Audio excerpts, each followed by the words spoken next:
नमस्कार मेरे प्यारे बच्चों और दोस्तों, कैसे हैं आप सभी लोग। उम्मीद करूंगा कि एकदम स्वस्थ होंगे। तो बेटा एनसीईआरटी से रिलेटेड कंसेप्चुअल और थ्योरेटिकल जो लेक्चर 1 था थर्मोडायनेमिक्स का, वो आप लोगों को बेटा मिल चुका है, ठीक है ना। आइए आज हम लोग लेक्चर 2 की बात कर रहे हैं, है ना, कि थर्मोडायनेमिक्स में और क्या क्या पोर्शन हम लोगों के पास बचा हुआ है। तो मेरे बच्चों, आज हम लोग यहां पर बात करेंगे बेटा, आप लोगों के पास जरा ध्यान से देखने की कोशिश कीजिएगा। पहले वाले लेक्चर में हम लोगों ने बात कर ली थी आप लोगों के पास कौन कौन से टॉपिक्स। उष्मागतिकी के जीरो नियम की बात कर ली थी, उष्मागतिकी के प्रथम नियम की बात कर ली थी, उसके विभिन्न प्रकार के अनुप्रयोग पढ़ लिए थे, एंथैल्पी पढ़ ली थी, आंतरिक ऊर्जा पढ़ ली थी। उसके अलावा हम लोगों ने वहां पर आप लोगों को उष्माधारिता भी बता दी थी। ये सारी चीजें बेटा हम लोगों ने वहां पर आप लोगों को बता दी थी। सर आज हम लोग क्या पढ़ने वाले हैं, क्या नहीं पढ़ने वाले हैं, तो आइए मेरे दोस्त, आज हम लोग बात करेंगे बेटा आप लोगों के पास एंट्रोपी की। आज हम लोग बात किसी करने वाले हैं बेटा आप लोगों के पास एंट्रोपी।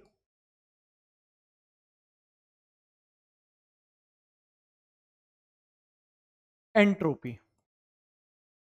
क्या होता है क्या नहीं होता है, जरा ध्यान पूर्वक समझने की कोशिश कीजिए, ठीक है। एंट्रोपी आप लोगों के पास क्या होता है, बहुत ध्यान से देखने की कोशिश कीजिए। इंपॉर्टेंट पॉइंट है, आप लोगों से यहां पर पूछा जा सकता है, ठीक है, एक एक पॉइंट को। सर किसी भी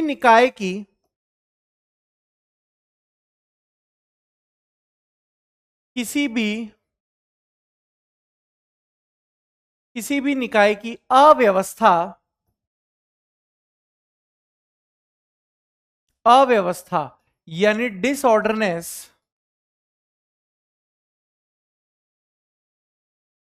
या यादृच्छिकता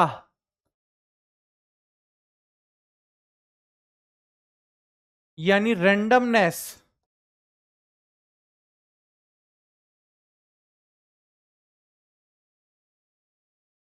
किसी भी निकाय की अव्यवस्था यानी डिसऑर्डरनेस या यादृच्छिकता यानी रैंडमनेस एंट्रोपी कहलाती है।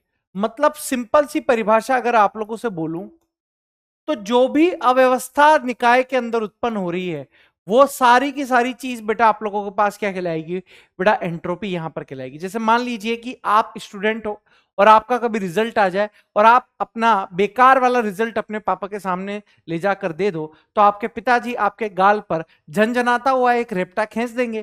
तो उस रेपटे से क्या होगा बेटा, कि आपकी बॉडी की व्यवस्था बिगड़ चुकी है, यानी आपकी बॉडी की एंट्रोपी क्या हो रही है मेरे दोस्त, वहां पर बढ़ चुकी है। तो एंट्रोपी का सामान्य भाषा में शब्द है कि अगर कहीं पर भी अव्यवस्था यानी डिसऑर्डरनेस है, या कहीं पर यादृच्छिकता यानी रैंडमनेस है, तो वो आप लोगों के पास यहां पर क्या कहला रही है मेरे दोस्त, एंट्रोपी यहां पर कहला रही है, ठीक है। सर अगला पॉइंट यहां पर आप लोगों के पास क्या है। सर सर एंट्रोपी को एंट्रोपी को एस के द्वारा प्रदर्शित किया जाता है। एंट्रोपी को किसके द्वारा प्रदर्शित करते हैं मेरे दोस्त, एस के द्वारा यहां पर प्रदर्शित किया जाता है। एंट्रोपी को किसके द्वारा प्रदर्शित किया जाता है, एस के द्वारा यहां पर आप लोगों के पास प्रदर्शित किया जाता है, ठीक है। इतनी चीज, हाँ सर। सर अब बात है कि सर एंट्रोपी को आपने पता कैसे लगाया कि भाई ये अव्यवस्था हो रही है। तो मैंने पता नहीं लगाया था, एक वैज्ञानिक था कार्नोट, जिसने एक साइकिल यहां पर एक ग्राफ के द्वारा समझाया। उसके बारे में डिटेल से आप लोगों को फिजिक्स में पढ़ाया जाता है, केमिस्ट्री में अपना कोई लेना देना है नहीं उससे, ठीक है। तो एंट्रोपी को बेटा कार्नोट के द्वारा समझाया गया। तो अगर मैं यहां पर आप लोगों से बात लिखूं कि भाई एंट्रोपी को एंट्रोपी को कार्नोट कार्नोट साइकिल के द्वारा समझाया गया समझाया गया कार्नोट चक्र के द्वारा यहां पर आप लोगों के पास समझाया गया। क्या इतनी चीज क्लियर है, यस। सर अगला पॉइंट यहां पर आप लोगों के पास क्या लिखा जा सकता है कि गणितीय रूप से जो एंट्रोपी का फॉर्मूला होता है वो ये होता है, S बराबर Q रिवर्सिबल। रिवर्सिबल का मतलब उत्क्रमणीय होता है, यानी उत्क्रमणीय प्रक्रम के दौरान जो ऊष्मा है वो Q डिवाइडेड बाय T। ये आप लोगों के पास एंट्रोपी का एक सामान्य गणितीय रूप होता है जिसके द्वारा आप एंट्रोपी को प्रदर्शित कर सकते हो। सर अगर मैं इसके यूनिट की बात करूं यहां पर, कि इसकी यूनिट यहां पर आप लोगों के पास क्या हो सकती है, ठीक है, इसके यूनिट की बात अगर करी जाए तो इसकी यूनिट बेटा आप लोगों के पास यहां पर हो सकती है जूल बटे केल्विन, या फिर आप लोग ले सकते हो यहां पर कैलोरी बटे केल्विन, है ना। जूल बटा केल्विन, जूल किसकी, ऊष्मा की, टेम्परेचर की क्या हो गई बेटा, केल्विन, और जूल को कैलोरी में भी लिख सकते हो, ठीक है। तो ये हो गया बेटा आप लोगों के पास एंट्रोपी का गणितीय रूप और उसकी यूनिट। सर अगली चीज जो यहां पर मैं आप लोगों को बता रहा हूं, आप कभी भी किसी भी निकाय के लिए अकेली एंट्रोपी की गणना नहीं कर सकते। क्यों? क्योंकि अवस्था फलन होती है, प्रारंभिक और अंतिम अवस्था पर निर्भर करती है, तो आप अकेली एंट्रोपी की गणना कभी भी नहीं कर सकते। लेकिन हां, यह जरूरी है कि आप एंट्रोपी में परिवर्तन जरूर निकाल सकते हो कि प्रारंभिक अवस्था में क्या है और अंतिम अवस्था में क्या है। तो वही चीज मैं यहां पर लिखूंगा कि एंट्रोपी, एंट्रोपी अवस्था फलन है,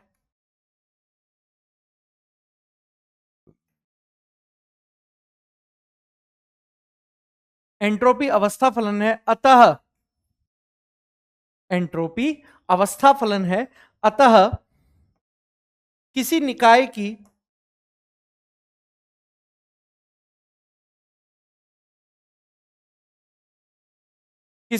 की अकेली एंट्रोपी की गणना करना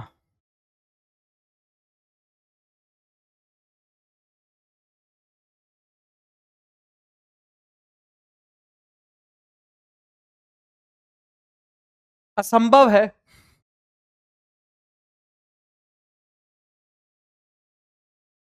असंभव है। एंट्रोपी में, एंट्रोपी में केवल, एंट्रोपी में केवल परिवर्तन ज्ञात कर सकते हैं, परिवर्तन ज्ञात कर सकते हैं। एंट्रोपी में केवल और केवल आप क्या ज्ञात कर सकते हो मेरे दोस्त, परिवर्तन यहां पर ज्ञात कर सकते हो। इतनी चीज क्लियर है? हाँ सर, इतनी चीज हम लोगों को क्लियर है। अगर इतनी चीज क्लियर है तो अब जो आप लोग यहां पर फॉर्मूला लिखेंगे मेरे दोस्त एंट्रोपी का, वो फॉर्मूला लिखा जाएगा बेटा डेल्टा एस बराबर सर क्यू रिवर्सिबल बटे टी। डेल्टा एस बराबर क्या होता है आप लोगों के पास, क्यू रिवर्सिबल बाय टी। ये फॉर्मूला आप लोगों को याद रखना है। एमटीआर का मतलब है मुझे तो रट लो, एमटीआर का मतलब क्या हो गया, मुझे तो रट लो, ठीक है। अब इतनी चीज हम लोगों के पास क्लियर हो गई है। अब सर अगली चीज को यहां पर सोचते हैं कि और क्या हम इससे पता लगा सकते हैं। मान लीजिए कि आप लोगों को एक सामान्य अभिक्रिया इस प्रकार से दी गई है मेरे दोस्त, जैसे देख लेते हैं, ठीक है। ए, कैपिटल ए गैस, ठीक है, फिर यहां पर मुझे दिया हुआ है बी, कैपिटल बी गैस, यहां पर मुझे दिया हुआ है बेटा आप लोगों के पास सी, कैपिटल सी गैस, प्लस का डी, कैपिटल डी मुझे यहां पर आप लोगों के पास दे दिया है। ये चीज यहां पर आप लोगों के पास दी गई है। अब जरा देखिए यहां पर और चीजों को समझने की कोशिश कीजिए। मान लीजिए ये एक सामान्य अभिक्रिया मैंने आप लोगों को दे दी है, सामान्य अभिक्रिया दी गई है, सामान्य अभिक्रिया दी गई है, एवं एवं इस अभिक्रिया के लिए इस अभिक्रिया के लिए एंथैल्पी में परिवर्तन ज्ञात कीजिए। इस अभिक्रिया के लिए एंथैल्पी में परिवर्तन ज्ञात कर कीजिए। यह आप लोगों के पास परिवर्तन ज्ञात करना है। अब कैसे ज्ञात यहां पर आप लोग कर पाएंगे, कैसे नहीं कर पाएंगे, जरा ध्यान से देखने की कोशिश कीजिए। मान लेते हैं कि यहां पर इसकी एंट्रोपी मुझे दी गई है एस ए, ठीक है, यहां पर मैं लिख देता हूं आप लोगों के पास एंट्रोपी, इसकी है मेरे दोस्त आप लोगों के पास एस ए, इसकी एंट्रोपी है मेरे दोस्त एस बी, इसकी एंट्रोपी है एस सी, और इसकी एंट्रोपी दे रखी है एस डी। ठीक है, ये मुझे एंट्रोपी के मान दिए गए हैं। और आप सभी को वैसे भी पता है कि ये वाली चीज हम लोग यहां पर क्या मान रहे हैं सर, ये वाली चीज हम लोग यहां पर क्रियाकारक मान रहे हैं सर। इसके आगे की चीज यहां पर हम लोग ये उत्पाद मान रहे हैं, ये क्रियाकारक है और वो आप लोगों के पास क्या है, उत्पाद है। तो अगर मैं यहां पर आप लोगों के पास मेरे प्यारे बच्चों डेल्टा एस निकालूं, डेल्टा एस का मतलब क्या हो गया आप लोगों के लिए, डेल्टा एस का मतलब हो गया एंट्रोपी में परिवर्तन।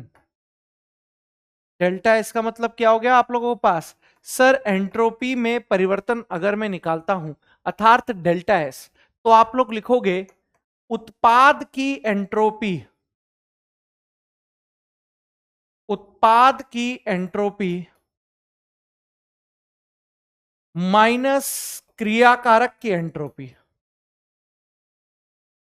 उत्पाद की एंट्रोपी माइनस मेरे दोस्त यहां पर क्या लिखा जाएगा आप लोगों के पास, क्रियाकारक की एंट्रोपी। क्या इतनी चीज क्लियर है? हाँ सर क्लियर है। अब बताइए उत्पाद क्या क्या है, सी और डी है। तो आप यहां पर पहले सी की एंट्रोपी माइनस डी, यानी सी को इसका जो रस समीकरण मितीय गुणांक है गुणा ये प्लस इसका रस समीकरण मितीय गुणांक इनटू में एस डी, ये हो गया आप लोगों के पास उत्पाद की एंट्रोपी। ये आप लोगों के पास क्या हो गया दोस्त, उत्पाद की एंट्रोपी हो गया, माइनस क्रियाकारक की एंट्रोपी, माइनस क्रियाकारक क्या है, इसका रस समीकरण मितीय गुणांक ए है गुणा में एस ए है, ठीक है, प्लस प्लस बी है और ये एस बी हो गया। ये आप लोगों के पास क्या कहलाएगी मेरे दोस्त, क्रियाकारक की एंट्रोपी यहां पर कहलाएगी। तो इस तरीके से बेटा आप यहां पर किसी भी सामान्य अभिक्रिया के लिए एंट्रोपी में परिवर्तन इस तरीके से ज्ञात कर सकते हैं। ये मैंने आप लोगों को यहां पर बता दिया। अब आइए इससे भी बेहतरीन सा एक टॉपिक आता है जहां से आप लोगों के पास अक्सर क्वेश्चन पूछे जाते हैं, और वो है बेटा कि एंट्रोपी को प्रभावित करने वाले कारक कौन कौन से हैं। जो क्वेश्चन, जो लॉजिक आप लोगों के पास यहां पर पूछा जाता है वो है बेटा आप लोगों के पास एंट्रोपी को प्रभावित करने वाले कारक, एंट्रोपी को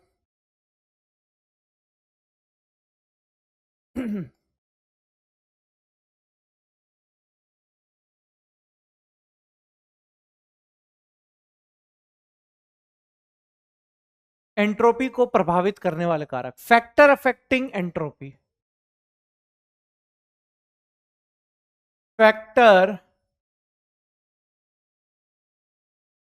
फैक्टर अफेक्टिंग एंट्रोपी। ये ऐसे कौन कौन से कारक हैं जो कि आप लोगों के पास एंट्रोपी को यहां पर प्रभावित करते हैं, फैक्टर अफेक्टिंग एंट्रोपी। आइए देखते हैं मेरे बच्चों क्या क्या कारक यहां पर आप लोगों के पास है। एक बड़ा ही सिंपल सा चीज पहला आप लोगों को मैं बता देता हूं, क्या है आप लोगों के पास, देखिए यदि यदि किसी अभिक्रिया में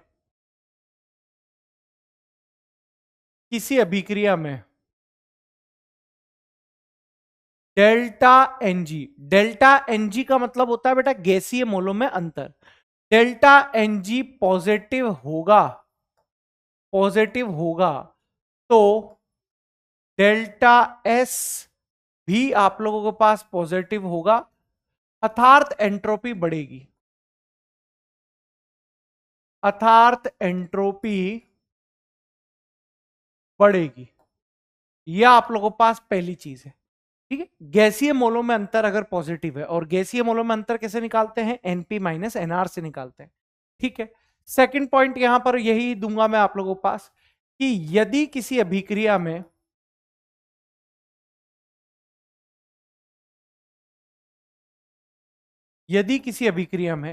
डेल्टा एनजी की वैल्यू नेगेटिव होगा तो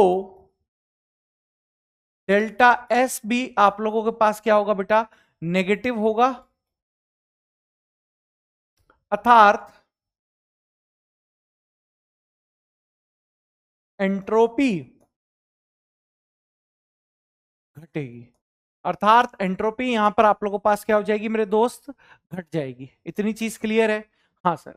तीसरी चीज यहां पर देखने की कोशिश कीजिए, तीसरी चीज यहां पर आप लोगों के पास यहां पर क्या है, क्या नहीं है, बहुत ध्यान से समझने की कोशिश कीजिए। तीसरी चीज है बेटा आप लोगों के पास यहां पर, देखो ये चीज तो मैंने आपको बता दी। अब पॉइंट है कि वियोजन की अभिक्रिया के दौरान, वियोजन की वियोजन की अभिक्रिया के दौरान, बहुत ध्यान से सुनना, वियोजन की अभिक्रिया के दौरान एंट्रोपी, एंट्रोपी बढ़ती है। पॉइंट है यहां पर आप लोगों के पास कि वियोजन की अभिक्रिया के दौरान एंट्रोपी आप लोगों के पास क्या होती है मेरे दोस्त, बढ़ती है। क्यों? क्यों? क्योंकि वियोजित क्योंकि वियोजित मोलों की संख्या बढ़ती है, क्योंकि वियोजित मोलों की संख्या बढ़ती है। यह आप लोगों के पास लॉजिक है कि वियोजन की अभिक्रिया के दौरान एंट्रोपी आप लोगों के पास क्या होती है मेरे दोस्त, बढ़ती है, क्योंकि वियोजित मोलों की संख्या आप लोगों के पास बढ़ रही है। जैसे एग्जाम्पल के द्वारा समझाता हूं, मान लीजिए यहां ले लिया है NH4Cl गैस में, NH4Cl किस में ले लिया बेटा आप लोगों ने, गैस में ले लिया है। तो जैसे ही इसका वियोजन कराओगे तो यहां पर आप लोगों को पास क्या देखने को मिलेगा सर, NH3 गैस प्लस का HCl गैस देखने को मिलेगा, NH3 गैस प्लस का HCl गैस यहां पर देखने को मिलेगा। अब आप देखने की कोशिश कीजिए, क्रियाकारक वाली साइड में NH4Cl का एक ही मोल है, जबकि उत्पाद वाली साइड में NH3 का एक है, HCl का एक है। तो यहां पर आप डेल्टा Ng जब भी निकालेंगे बराबर NP minus NR, NP minus NR। बताइए NH3 के आगे एक मोल है, HCl के आगे एक मोल है, एक प्लस एक दो, दो में से एक माइनस करेंगे तो कितना बचेगा, एक ही बचेगा। तो यहां पर दो माइनस एक बराबर एक आप लोगों के पास बचेगा। क्या इतनी चीज क्लियर है? हाँ सर, इतनी चीज हम लोगों के पास क्लियर है। सर फोर्थ पॉइंट यहां पर आप लोगों के पास क्या देखने को मिल सकता है, फोर्थ पॉइंट है कि यदि आप निकाय का तापमान बढ़ा देंगे, जरा ध्यान से देखने की कोशिश करो, यदि यदि तापमान बढ़ा देंगे, यदि तापमान बढ़ा देंगे तो एंट्रोपी का मान भी बढ़ेगा, तो एंट्रोपी का मान भी बढ़ेगा। अगर तापमान बढ़ा देंगे तो एंट्रोपी का मान भी आप लोगों के पास यहां पर बढ़ेगा। सर अगला पॉइंट यहां पर आप लोगों के पास फिफ्थ पॉइंट अगर मैं लिखना चाहूं, यदि यदि दाब का मान बढ़ा देंगे, यदि दाब का मान बढ़ा देंगे तो एंट्रोपी का मान घटेगा। तो एंट्रोपी का मान क्या हो जाएगा मेरे दोस्त, आप लोगों के पास घट जाएगा। और सिक्स पॉइंट, लास्ट पॉइंट मेरे दोस्त आप लोगों के पास समझने वाला क्या है कि मेरे दोस्त कि पॉइंट क्या है आप लोगों के पास, यदि यदि मिश्रण किया गया, यदि मिश्रण किया गया तो एंट्रोपी का मान, तो एंट्रोपी का मान, यदि मिश्रण किया गया तो एंट्रोपी का मान बढ़ता है। एंट्रोपी का मान क्या हो जाता है मेरे दोस्त, बढ़ जाता है। कैसे, देखने की कोशिश करो। मैंने तीन प्रकार के मिश्रण ले लिए, सॉलिड प्लस सॉलिड, सॉलिड में लिक्विड और सॉलिड में गैस, सॉलिड में गैस। ये आप लोगों के पास तीन प्रकार के यहां पर है। कहने का मतलब है कि जब सॉलिड से लिक्विड, लिक्विड से गैस आप लोग बना रहे हैं, यानी मिश्रण आप लोग कर रहे हैं, तो यहां पर एंट्रोपी का मान क्या हो जाता है मेरे दोस्त, बढ़ जाता है। एंट्रोपी का मान क्या हो जाता है मेरे दोस्त, बढ़ जाता है। ये चीज आप लोगों को पता होनी चाहिए कि सॉलिड, लिक्विड और गैस में जो एंट्रोपी का मान होता है वो किस में ज्यादा होता है, गैस में ज्यादा होता है। क्योंकि गैस के अणु विचरित या विचरण ज्यादा करते हैं, लिक्विड के अणु कम विचरण करते हैं, और ठोस के अणु अपनी ज्यामिति में व्यवस्थित होते हैं। तो ये एंट्रोपी को प्रभावित करने वाले कारक हैं जो आप लोगों को ध्यान होने चाहिए। अक्सर बेटा लोग बाग गलती कर सकते हैं यहां पर, ठीक है। अगली चीज बात करता हूं मैं आप लोगों से। अगली चीज, कुछ ऐसे एग्जाम्पल भी हैं, कुछ ऐसे स्टैंडर्ड एग्जाम्पल भी हैं जो आप लोगों से लगातार पूछे जाते हैं बेटा। कुछ तगड़े स्टैंडर्ड एग्जाम्पल भी हैं, ठीक है। पहले इतना लिखो, फिर आगे का बताता हूं मैं आपको। जल्दी से लिखो यहां पर, ठीक है। अब एक और चीज हम लोग यहां पर देखते हैं, और वो चीज है बेटा आप लोगों के पास some special example of entropy, ठीक है। Some special example, some important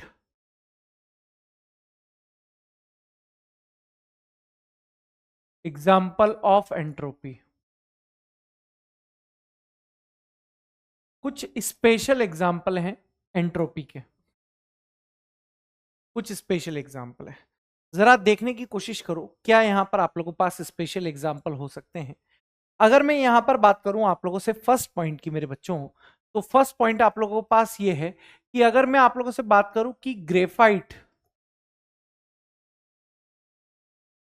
graphite और हीरे में, ग्रेफाइट और हीरे में से किसकी एंट्रोपी ज्यादा होती है, तो आप बड़े ही आराम से कह देंगे कि ग्रेफाइट की एंट्रोपी हीरे से ज्यादा होती है। इसका रीजन क्या है बेटा? इसका रीजन है कि ग्रेफाइट में दुर्बल वांडरवाल बल होते हैं।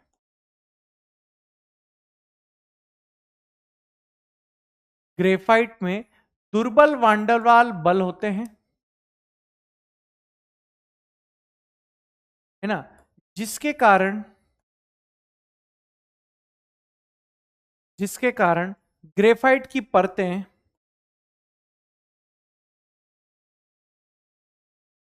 ग्रेफाइट की परतें व्यवस्थित नहीं हो पाती,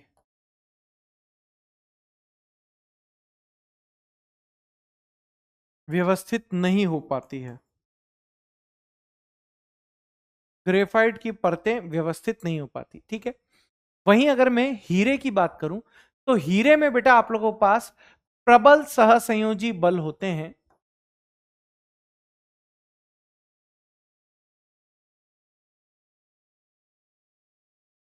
प्रबल सहसंयोजी बल होते हैं, ठीक है। हीरे में आप लोगों के पास क्या होते हैं मेरे दोस्त? प्रबल सहसंयोजी बल होते हैं, जिसके कारण, जिसके कारण एक निश्चित ज्यामिति होती है, जिसके कारण एक निश्चित ज्यामिति आप लोगों के पास होती है। इसके कारण क्या होता है मेरे दोस्त? एक निश्चित ज्यामिति आप लोगों के पास यहां पर बन जाती है, ठीक है। वहीं दूसरा एग्जाम्पल यहां पर बन सकता है, मान लीजिए ये एक कंटेनर है आप लोगों के पास, यहां मैंने लिया हुआ है 1 मोल H2। अच्छा, इसका रीजन तो समझ में आ गया ना। यहां अव्यवस्था है, यहां व्यवस्था है, तो अव्यवस्था और व्यवस्था में अव्यवस्था की एंट्रोपी ज्यादा होती है, ठीक है। दूसरा बीकर मैंने यहां पर इस तरीके से लिया हुआ है, इस बीकर में आप लोगों ने लिया हुआ है मेरे दोस्त 1 मोल N2, 1 मोल H2, 1 मोल N2, और ये बीकर यहां पर आप लोगों ने लिया हुआ है, यहां पर लिया हुआ है बेटा आप लोगों ने 1 मोल O2, 1 मोल O2। तीन बीकर आप लोगों ने लिए हुए हैं, तीनों बीकर में आपने 1 मोल H2, 1 मोल N2 और 1 मोल O2 लिया हुआ है। और आप लोगों से सवाल है कि बताइए किसकी एंट्रोपी यहां पर ज्यादा रहेगी। आप लोगों से क्या सवाल है मेरे दोस्त? किसकी एंट्रोपी ज्यादा रहेगी? तो आप सभी को पता है हल्की गैसें अधिक विचलित होती हैं, हल्की,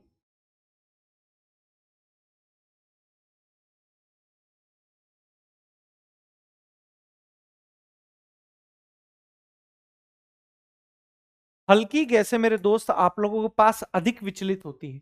इसलिए, इसीलिए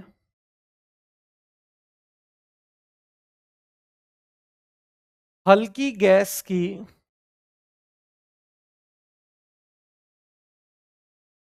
हल्की गैस की एंट्रोपी अधिक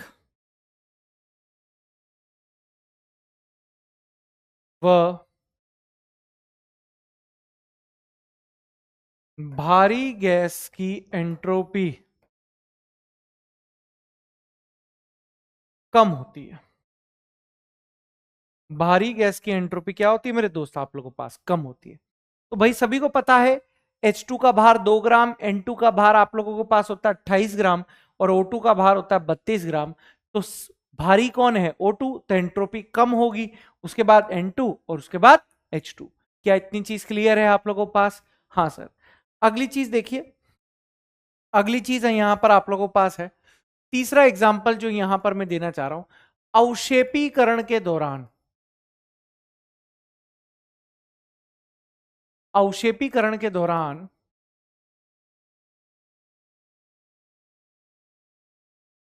अवक्षेपीकरण के दौरान एंट्रोपी का मान, अवक्षेपीकरण के दौरान जो एंट्रोपी का मान होता है, बहुत ध्यान से समझिएगा, अवक्षेपीकरण के दौरान एंट्रोपी का मान कम होता है, कम होता है क्योंकि क्योंकि कण कण नीचे बैठ जाते हैं, कण नीचे व्यवस्थित हो जाते हैं, ऐसे लिखो।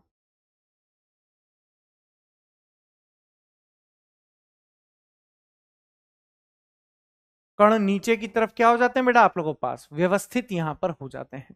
ठीक है, जैसे यहां पर अगर मैं बात करूं आप लोगों के पास एक एग्जांपल से कि ये Ag है, ये सॉलिड है, इसका यहां पर मैं अगर HCl के साथ रिएक्शन करा दूं, इसके साथ बेटा HCl के साथ अगर मैं रिएक्शन करा दूं, तो यहां पर आप लोगों के पास AgCl का श्वेत अवक्षेप यहां पर मिलता है, श्वेत अवक्षेप। ठीक है, एजीसीएल का क्या मिलता है यहां पर आप लोगों को पास, श्वेत अवक्षेप मिलता है। और अवक्षेप तो बेटा आप लोगों को पता है नीचे की तरफ बैठ जाते हैं, इसलिए बेटा अवक्षेपीकरण के दौरान एंट्रोपी का मान क्या हो जाता है आप लोगों को पास, कम हो जाता है। सर अगला पॉइंट है आप लोगों के पास बहुलीकरण, बहुलीकरण तथा क्रिस्टलीकरण के दौरान, बहुलीकरण तथा क्रिस्टलीकरण के दौरान एंट्रोपी का मान,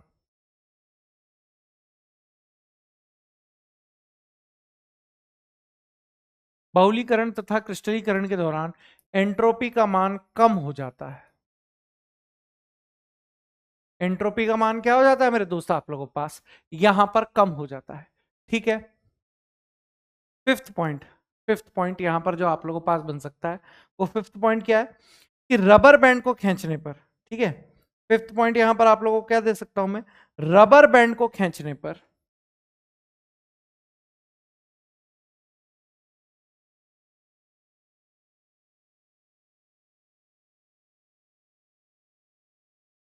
रबर बैंड को खींचने पर एंट्रोपी का मान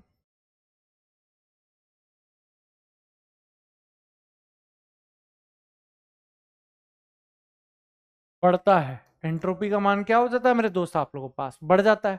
ठीक है, अगला पॉइंट यहां पर, ये ऐसे पॉइंट हैं जो एग्जाम में पूछे जाते हैं। सिक्स पॉइंट,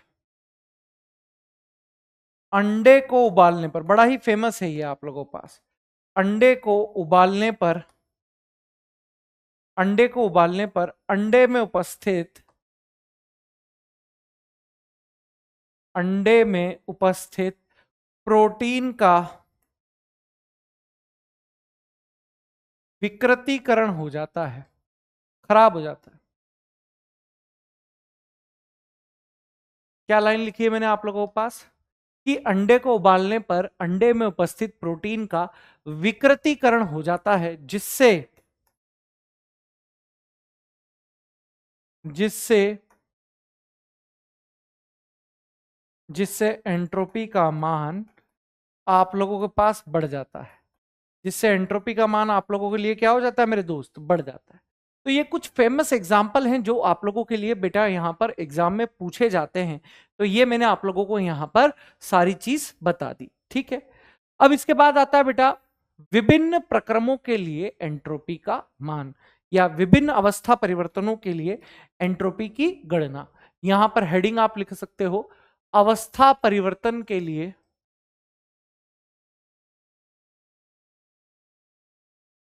अवस्था परिवर्तन के लिए एंट्रोपी की गणना।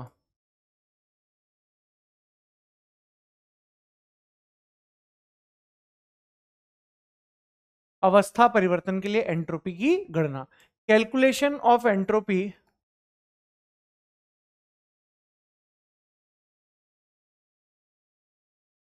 Calculation of entropy in phase transition. Phase transition.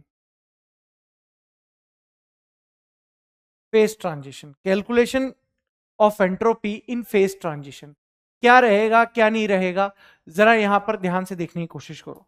अवस्था परिवर्तन के लिए एंट्रोपी की गणना। Calculation of entropy in phase transition. अब मेरे दोस्त, तीन प्रकार की अवस्थाएं आप लोगों के पास यहां पर देखी जा सकती है। ठीक है, तीन प्रकार की अवस्थाएं कौन कौन सी रहेगी, क्या रहेगा, देखो मैं आप लोगों को यहां पर बता देता हूं। ठीक है, मैं यहां पर आप लोगों को बता देता हूं। देखो, पहली है बेटा यहां पर आप लोगों के पास, ठीक है, गलन। पहली जो यहां पर आप लोगों के पास है गलन, गल, है ना, मेल्ट, या फ्यूजन भी आप लोग इसको बोल सकते हो। गलन यानी फ्यूजन। सर इसका मतलब क्या होता है, जरा देखने की कोशिश कीजिए। अगर ठोस अवस्था से, है ना, अगर किसी पदार्थ को ठोस अवस्था से लिक्विड यानी द्रव अवस्था में लाया जाए तो यह प्रक्रिया गलन कहलाती है। अगर किसी पदार्थ को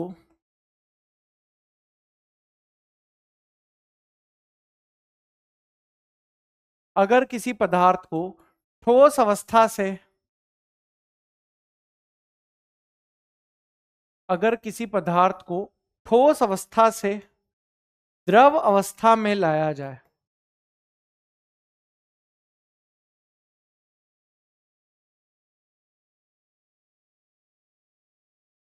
क्या लाइन लिख रहा हूं मैं, कि अगर किसी पदार्थ को ठोस अवस्था से द्रव अवस्था में लाया जाए तो प्रक्रिया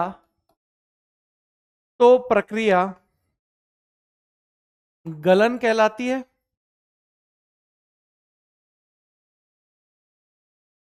तो प्रक्रिया गलन कहलाती है एवं प्रक्रिया में प्रयुक्त ताप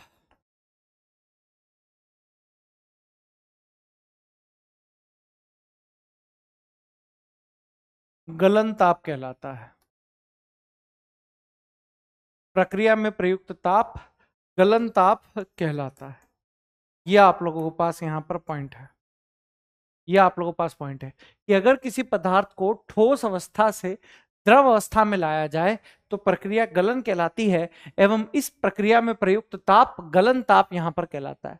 यानी, और इस प्रक्रिया में जो एंट्रोपी होगी उसको आप डेल्टा फ्यूजन कहोगे। डेल्टा फ्यूजन बराबर डेल्टा एच फ्यूजन अपॉन में टी फ्यूजन। सब गलन वाली चीजें आ रही हैं यहां पर। ठीक है, ये क्लियर हो गया आप लोगों के पास। हाँ सर, ये चीज हम लोगों के पास क्लियर हो गई। अब अगर इतनी चीज क्लियर हो गई है तो गलन के बाद हम लोग यहां पर बात करेंगे बेटा आप लोगों के पास वाष्पन की। गलन के बाद मैं किसकी बात करूंगा मेरे दोस्त, वाष्पन की यहां पर बात करूंगा। वाष्पन यानी वेपराइजेशन। वाष्पन यानी मैं आप लोगों से बात कर रहा हूं बेटा वेपराइजेशन की। ठीक है, वेपराइजेशन यहां पर क्या होता है क्या नहीं होता है, जरा समझने वाली लैंग्वेज में आप समझिए। देखो, वाष्पन का मतलब है कि द्रव से वाष्प में परिवर्तित करना है, तो वो प्रक्रिया क्या कहलाएगी, वाष्पन कहलाएगी आप लोगों के पास। तो अगर मैं लिखूं यहां पर कि अगर किसी पदार्थ को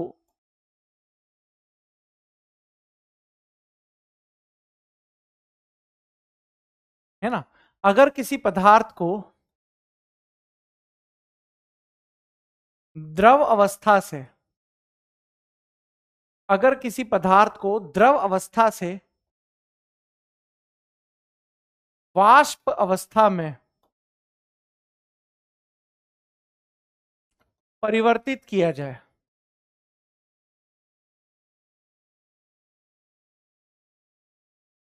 परिवर्तित किया जाए कि अगर किसी पदार्थ को द्रव अवस्था से वाष्प अवस्था में परिवर्तित किया जाए तो प्रक्रिया वाष्पन कहलाती है।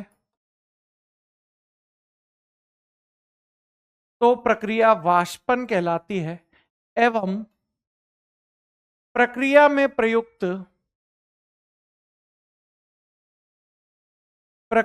प्रयुक्त ताप वाष्पन ताप कहलाता है। वाष्पन ताप कहलाता है। क्या इतनी चीज क्लियर है बेटा आप लोगों के पास कि अगर किसी पदार्थ को द्रव अवस्था से वाष्प अवस्था में परिवर्तित किया जाए तो प्रक्रिया वाष्पन कहलाती है, एवं प्रक्रिया में प्रयुक्त ताप वाष्पन ताप कहलाता है। यानी डेल्टा एस वेपराइजेशन बराबर डेल्टा एच वेपराइजेशन अपॉन में टी वेपराइजेशन। क्या इतनी चीज क्लियर है? एकदम आसान आसान चीज है, एकदम आसान चीज है, कोई टेंशन लेने वाली बात यहां पर नहीं है सर। इसके अलावा अब हम लोगों के पास जो पॉइंट है वो पॉइंट है बेटा आप लोगों के पास उद्रुपातन यानी सब्लिनेशन। इसके बाद का जो पॉइंट है मेरे बच्चे वो आप लोगों के पास क्या है? उद्रुपातन,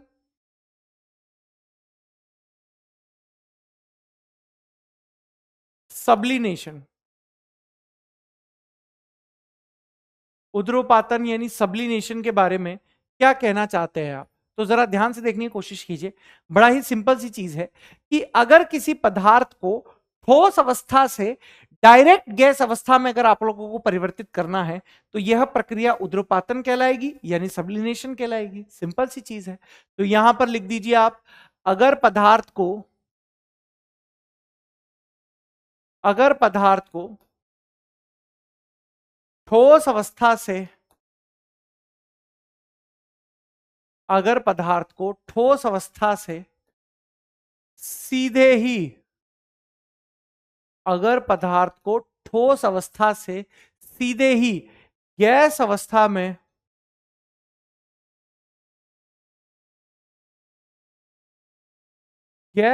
में परिवर्तित कर दिया जाए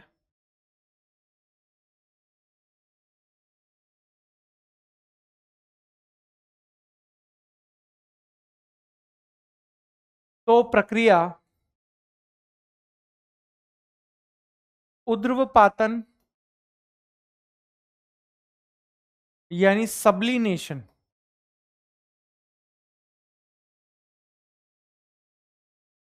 उद्रुपातन यानी सब्लिनेशन कहलाती है। तो प्रक्रिया आप लोगों के पास क्या कहलाती है बेटा? उद्रुपातन यानी सब्लिनेशन आप लोगों के पास कहलाती है। यानी delta S sublimation is equals to delta H sublimation divided by T. ये आप लोगों के पास यहां पर हो जाएगा। ठीक है, ये आप लोगों के पास यहां पर हो जाएगा। इतनी चीज क्लियर है आप लोगों के पास? हाँ, इतनी चीज क्लियर है आप लोगों के पास? हाँ भाई, इतनी चीज हम लोगों को क्लियर है। तो चलिए आगे की चीज हम बताते हैं आपको। आगे की चीज है बेटा कि विभिन्न प्रक्रमों में एंट्रोपी की गणना के फॉर्मूले ध्यान में रखने हैं।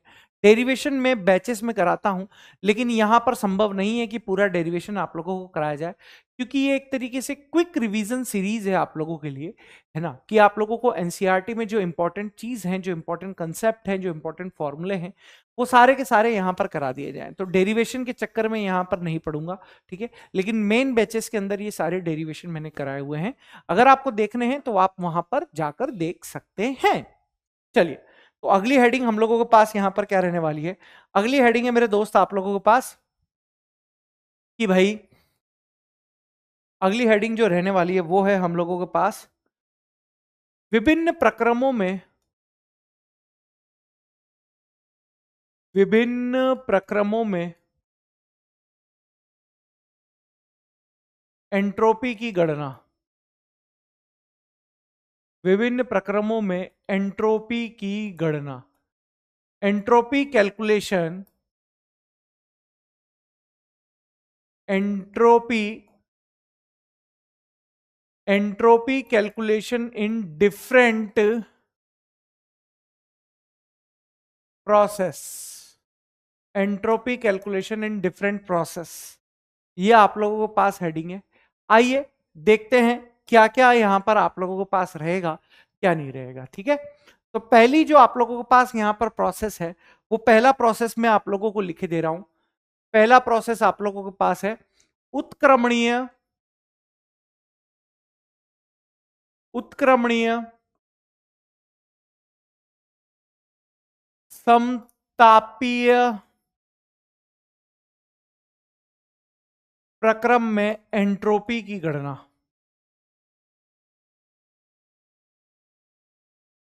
एंट्रोपी की गणना क्या है बेटा आप लोगों के पास? उत्क्रमणीय समतापीय प्रक्रम में एंट्रोपी की गणना किस प्रकार से करी जाती है मेरे बच्चे, जरा देखने की कोशिश करो।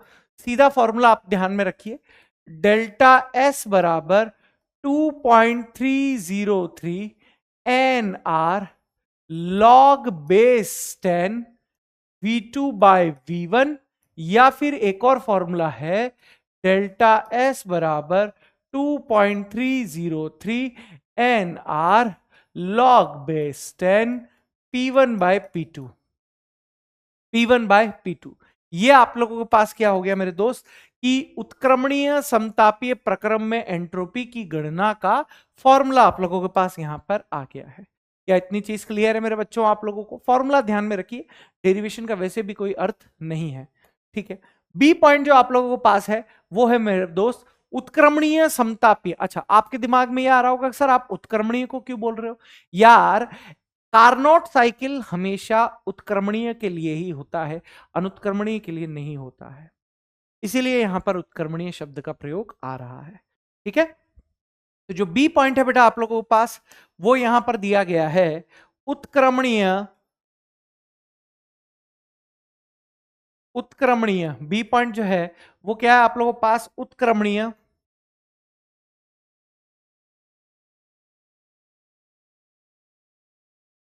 समायतनी प्रक्रम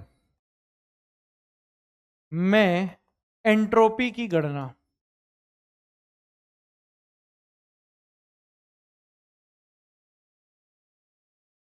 यह आप लोगों के पास है उत्क्रमणीय समायतनी प्रक्रम में एंट्रोपी की गणना आप कैसे करेंगे?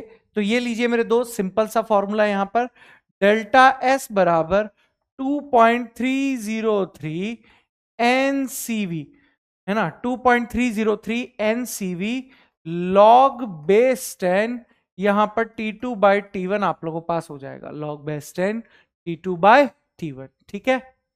हाँ, ये आप लोगों के पास यहां पर फॉर्मूला हो गया। क्लियर है? बोलो हाँ सर क्लियर है। सर अगला पॉइंट यहां पर आप लोगों के पास क्या है? सी पॉइंट जो आप लोगों के पास है वो क्या है? उत्क्रमणीय उत्क्रमणीय समदाबीय प्रक्रम में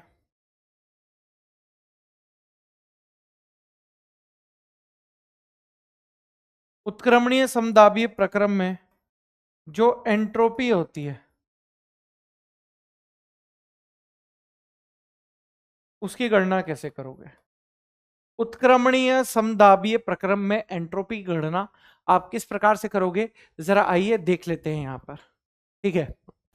तो यहां पर जो पॉइंट आप लोगों के पास है वो है कि डेल्टा एस बराबर 2.303 NCP log base 10 T2 bye T1, ये आप लोगों के पास हो गया बेटा उत्क्रमणीय समदाबीय प्रक्रम में एंट्रोपी की गणना, ठीक है।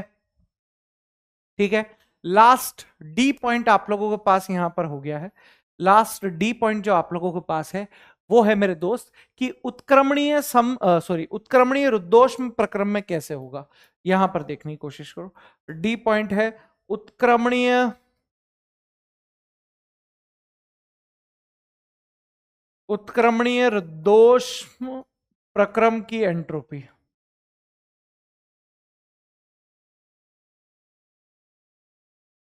उत्क्रमणीय रुद्धोष्म प्रक्रम की एंट्रोपी, तो ये याद रखना हमेशा नियत होती है,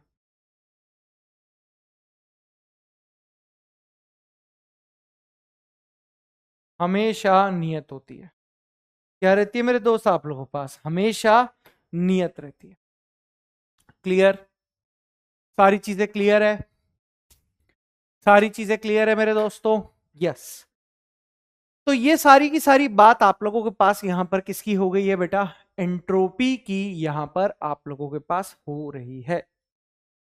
अब बात कर लेते हैं हम, ये सारी की सारी चीजें हो गई है, अब बात कर लेते हैं हम ऊष्मा गतिकी के द्वितीय नियम की बात यहां पर कर लेते हैं। किसकी बात कर लेते हैं मेरे दोस्तों? ऊष्मागतिकी के द्वितीय नियमों की। आइए हेडिंग डाल लेता हूं मैं,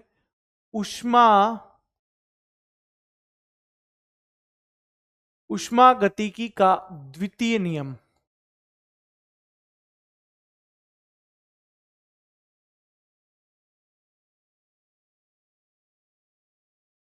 स्लॉट,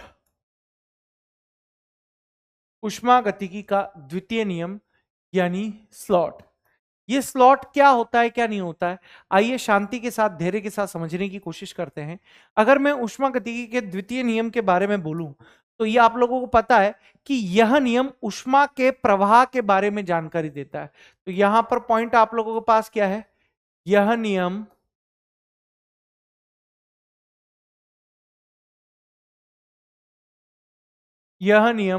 ऊष्मा के प्रवाह के बारे में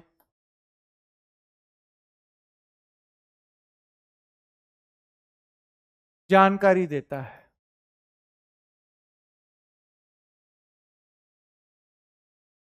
यह नियम किसके बारे में जानकारी देता है बेटा? ऊष्मा के प्रवाह के बारे में जानकारी देता है।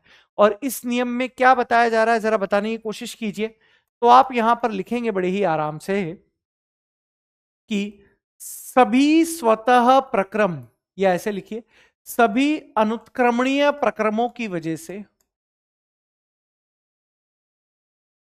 सभी अनुत्क्रमणीय प्रक्रमों की वजह से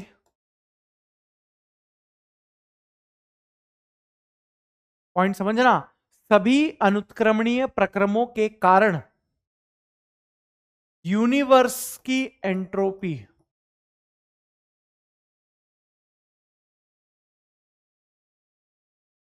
लगातार बढ़ रही है। यूनिवर्स की एंट्रोपी लगातार बढ़ रही है। क्या इतना चीज आप लोगों के पास क्लियर है? बोलो। कि सभी अनुत्क्रमणीय प्रक्रमों की वजह से यूनिवर्स की एंट्रोपी लगातार बढ़ रही है, ठीक है ना? अब सर ये अनुत्क्रमणीय प्रक्रम कैसे होते हैं?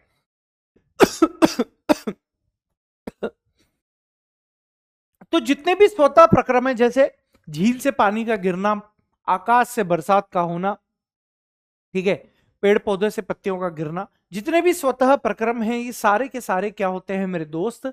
आप लोगों के पास अनुत्क्रमणीय प्रक्रम होते हैं। तो यहां पर अगर मैं आप लोगों के पास लिखना चाहूं तो क्या लिख सकता हूं मैं? सभी स्वतः प्रक्रम, सभी स्वतः प्रक्रम अनुत्क्रमणीय प्रक्रम होते हैं। सभी स्वतः प्रक्रम अनुत्क्रमणीय प्रक्रम यहां पर होते हैं। इतनी चीज क्लियर है आप लोगों के पास? इतनी चीज क्लियर है? हाँ। तो अगर मैं आप लोगों से बात करूं कि एंट्रोपी के आधार पर, केवल एंट्रोपी के आधार पर बोलूंगा, ये सही चीज नहीं। तो अगर एंट्रोपी के आधार पर किसी प्रक्रम के स्वतः या अस्वतः होने की शर्त क्या है, तो वो मैं आप लोगों को यहां पर बता देता हूं। जरा पॉइंट समझने की कोशिश कीजिएगा। पॉइंट है बेटा आप लोगों के पास, एंट्रोपी के आधार पर, एंट्रोपी के आधार पर किसी प्रक्रम के, किसी प्रक्रम के स्वतः या अस्वतः होने की शर्त, देखिए किसी भी प्रक्रम के स्वतः या अस्वतः होने की शर्त क्या है मैं आपको बता देता हूं कि यहां पर यह डेल्टा एस की वैल्यू है, ये डेल्टा एस की वैल्यू है। और अगर ये डेल्टा एस की वैल्यू मेरे दोस्त पॉजिटिव आ रही है तो प्रक्रम आप लोगों के पास कहलाएगा यहां पर स्वतः प्रक्रम। प्रक्रम आप लोगों के पास क्या कहलाएगा बेटा? स्वतः प्रक्रम कहलाएगा। अगर डेल्टा एस की वैल्यू यहां पर आप लोगों के पास नेगेटिव है तो ये प्रक्रम आप लोगों के पास यहां पर क्या कहलाएगा बेटा? अस्वतः प्रक्रम यहां पर कहलाएगा, ठीक है। और अगर डेल्टा एस की वैल्यू 0 आती है तो यहां पर आप लोगों के पास साम्य अवस्था होगी। यहां पर आप लोगों के पास क्या होगी मेरे दोस्त? साम्य अवस्था आप लोगों के पास यहां पर होगी। यहीं पर लिख देता हूं मैं, अनुत्क्रमणीय प्रक्रम के लिए, अनुत्क्रमणीय प्रक्रम के लिए डेल्टा एस हमेशा 0 से ज्यादा होता है, जबकि उत्क्रमणीय प्रक्रमों के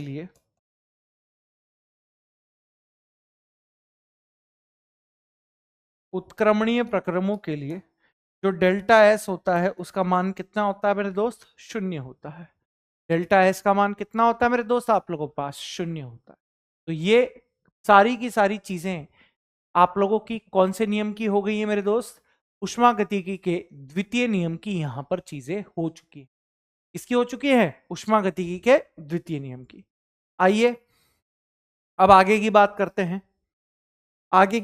हैं। दोस्त यहां पर अब सबसे इंपॉर्टेंट टॉपिक आप लोगों के पास जो आ रहा है, सबसे इंपॉर्टेंट टॉपिक अब जो आप लोगों के पास आ रहा है, जहां से क्वेश्चन पूछे जाने की संभावनाएं नीट और जेई में बहुत ज्यादा रहती है।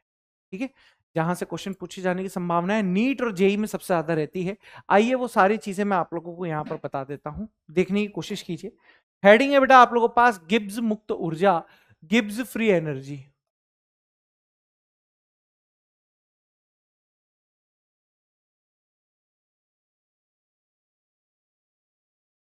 गिब्स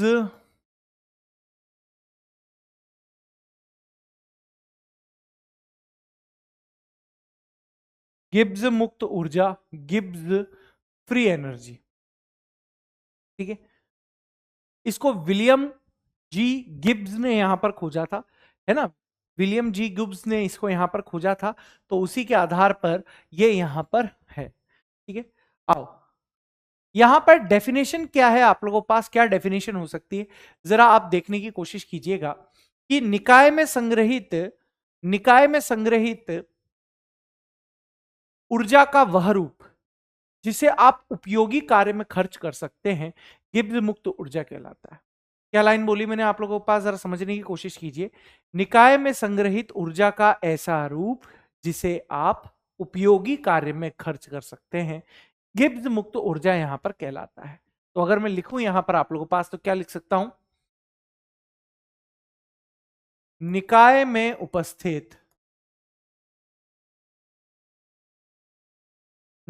उपस्थित ऊर्जा का वह रूप, निकाय में उपस्थित ऊर्जा का वह रूप जिसे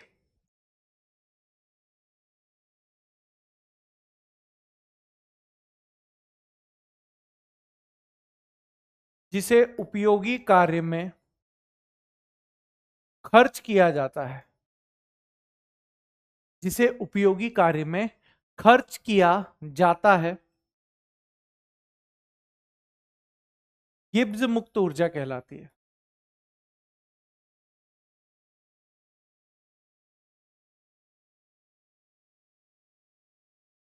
गिब्स मुक्त ऊर्जा यहां पर कहलाती है। अब आपके दिमाग में आ रहा होगा सर उपयोगी कार्य का मतलब क्या है ना?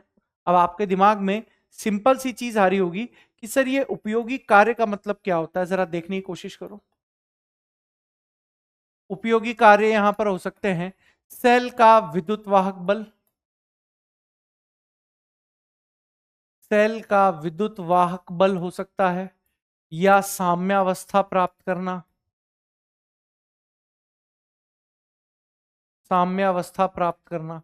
तो ये आप लोगों के पास यहां पर उपयोगी और भी होते हैं, लेकिन आपका काम इससे चल जाएगा। ये सारे के सारे क्या होते हैं? उपयोगी कार्य या अप्रसारणीय कार्य। ठीक है, जितने भी अप्रसारणीय कार्य होते हैं, ठीक है, अप्रसारणीय, जिसमें आयतन का प्रसार नहीं होता, अप्रसारणीय कार्य, या आप लिख सकते हो जैविक कार्य। जितने भी आप लोगों के पास जैविक कार्य हो सकते हैं, ये सारे कौन सी श्रेणी में आते हैं? आप लोगों के पास उपयोगी कार्य में आते हैं। इसमें आते हैं मेरे दोस्त, उपयोगी कार्य में आते हैं। ठीक है सर, अगला पॉइंट यहां पर आप लोगों के पास क्या है? गिब्स मुक्त ऊर्जा को, गिब्स गिब्स मुक्त ऊर्जा को, यह आप लोगों का अगला पॉइंट है मेरे दोस्त। ठीक है, गिब्स मुक्त ऊर्जा को जी के द्वारा प्रदर्शित करते हैं। गिब्स मुक्त ऊर्जा को किसके द्वारा प्रदर्शित करते हैं मेरे दोस्त? जी के द्वारा यहां पर आप लोग इसको प्रदर्शित करते हो। ठीक है, अगला, किसी भी प्रक्रम के स्वतः होने की शर्त, स्वतः होने के लिए आवश्यक ऊर्जा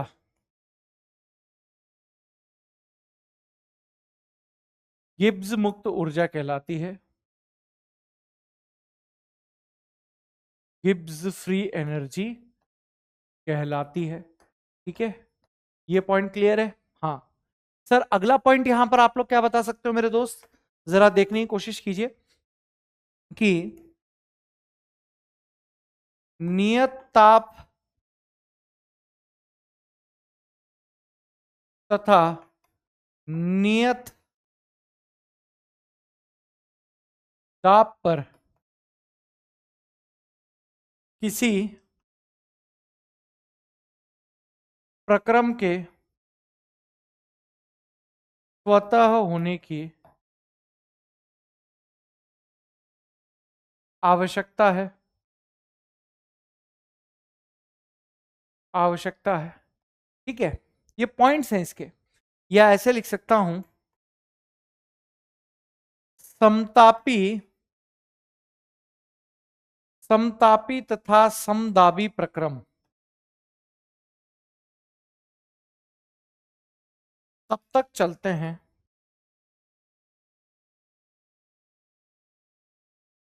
जब तक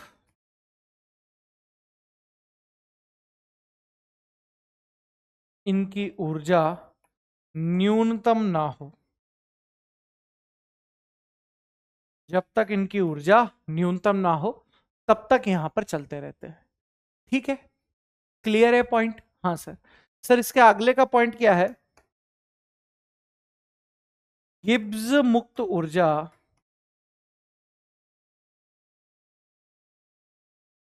अवस्था फलन है,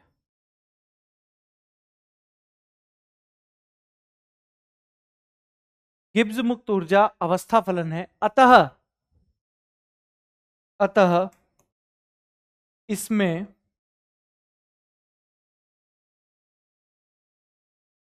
परिवर्तन ज्ञात करते हैं।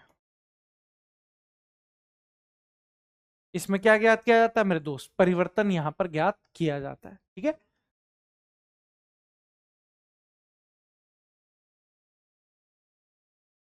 यानी जो फॉर्मूला आप लोगों के पास है, डेल्टा जी बराबर डेल्टा एच माइनस का टी डेल एस, ये आप लोगों के पास ऐसा फॉर्मूला है जो आपके क्वेश्चंस में हेल्प कराएगा मेरे दोस्त। ये ऐसा फॉर्मूला है जो आप लोगों को किस में हेल्प कराएगा मेरे दोस्त? क्वेश्चंस में हेल्प कराएगा। डेल्टा जी बराबर डेल्टा एच माइनस का टी डेल एस। भाई डेल्टा जी को आप लोग यहां पर क्या बोलते हो सर? डेल्टा जी को बोलते हैं गिब्स ऊर्जा में परिवर्तन, गिब्स ऊर्जा में परिवर्तन। ये आप लोगों के पास यहां पर क्या हो गया? डेल्टा जी हो गया। ठीक है, डेल्टा एच की बात करें तो ये होता है मेरे दोस्त आप लोगों के पास एंथैल्पी में परिवर्तन, एंथैल्पी में परिवर्तन। सर अगला पॉइंट है टी डेल एस का मतलब यहां पर आप लोगों के पास हो गया, टी डेल एस का मतलब तापमान तथा एंट्रोपी में परिवर्तन का गुणनफल, एंट्रोपी में परिवर्तन का गुणनफल, गुणनफल। ये आप लोगों के पास यहां पर हो गया। ठीक है, ये चीज यहां पर हो गई। हाँ, अब एक चीज याद रखिएगा, ये तो आप लोगों के पास मेन फॉर्मूला हो गया है। ठीक है, लेकिन किसी प्रक्रम के स्वतः व अस्वतः होने की जो वास्तविक शर्त होती है ना, वो हमेशा गिब्स मुक्त ऊर्जा होती है। ये याद रखना। क्या लाइन बोल रहा हूं मैं आप लोगों से? कि किसी भी प्रक्रम के स्वतः या अस्वतः होने की वास्तविक शर्त गिब्स मुक्त ऊर्जा कहलाती है। ये लाइन आप जरूर याद करिएगा। क्या लिख रहा हूं? किसी प्रक्रम के किसी प्रक्रम के स्वतः या अस्वतः होने की वास्तविक वास्तविक शर्त गिब्स फ्री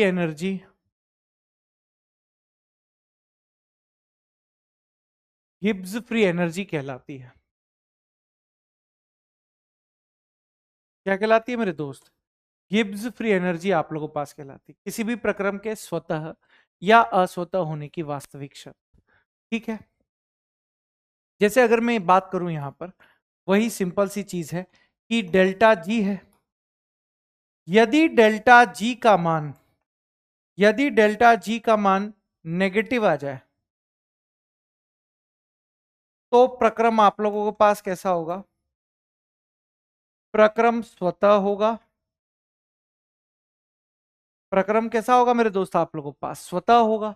ठीक है, अगर डेल्टा जी की वैल्यू आप लोगों के पास पॉजिटिव आ जाए तो यहां पर आप मान के चलिएगा कि प्रक्रम यहां पर आप लोगों के पास अस्वतः होगा। अस्वतः होगा।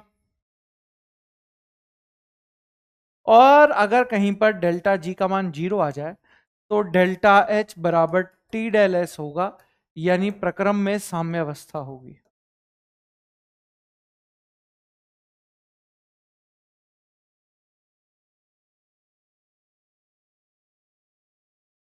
ठीक है, ये पॉइंट आप लोगों के पास है। लिखो इसको। देखो यहां तक की चीजें तो आपको करा दी है, अब इसके आगे की चीज देखते हैं अपन लोग। ठीक है,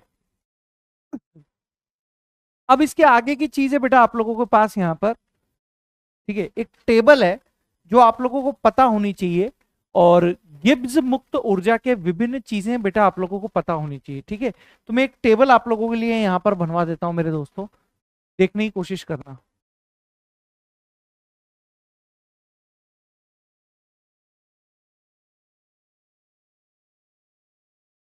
यहां मैं डेल्टा एच लिख दूंगा, यहां मैं डेल्टा एस लिख दूंगा,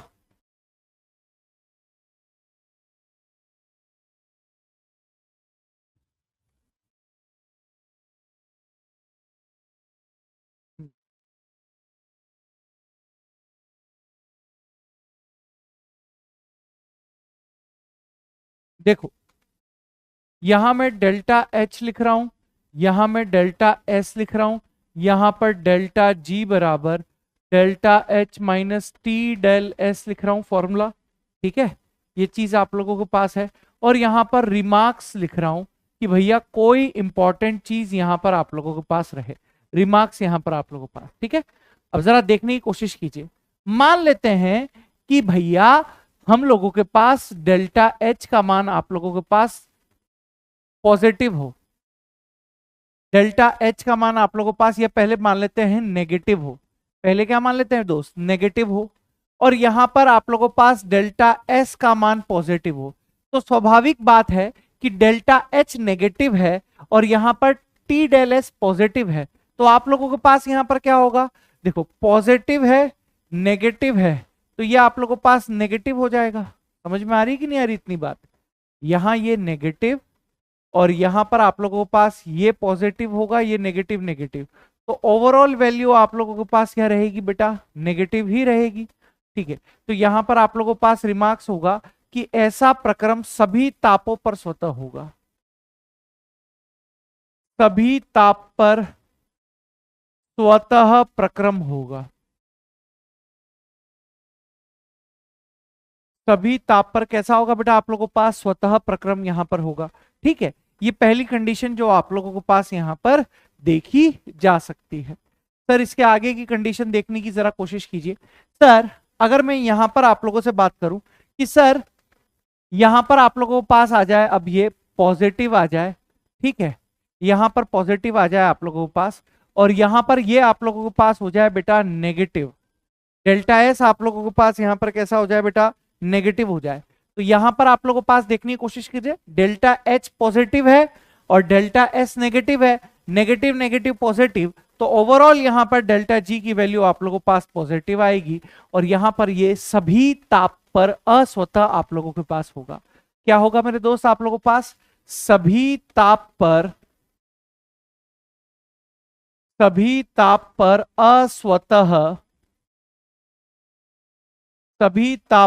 अस्वतः प्रक्रम यहां पर आप लोगों के पास होगा। ठीक है, बोलिए। हाँ सर, इतनी बात आप लोगों के पास क्लियर है? अगर इतनी बात मेरे दोस्त आप लोगों के पास क्लियर है तो यहां पर अगली चीज जरा समझने की कोशिश कीजिए।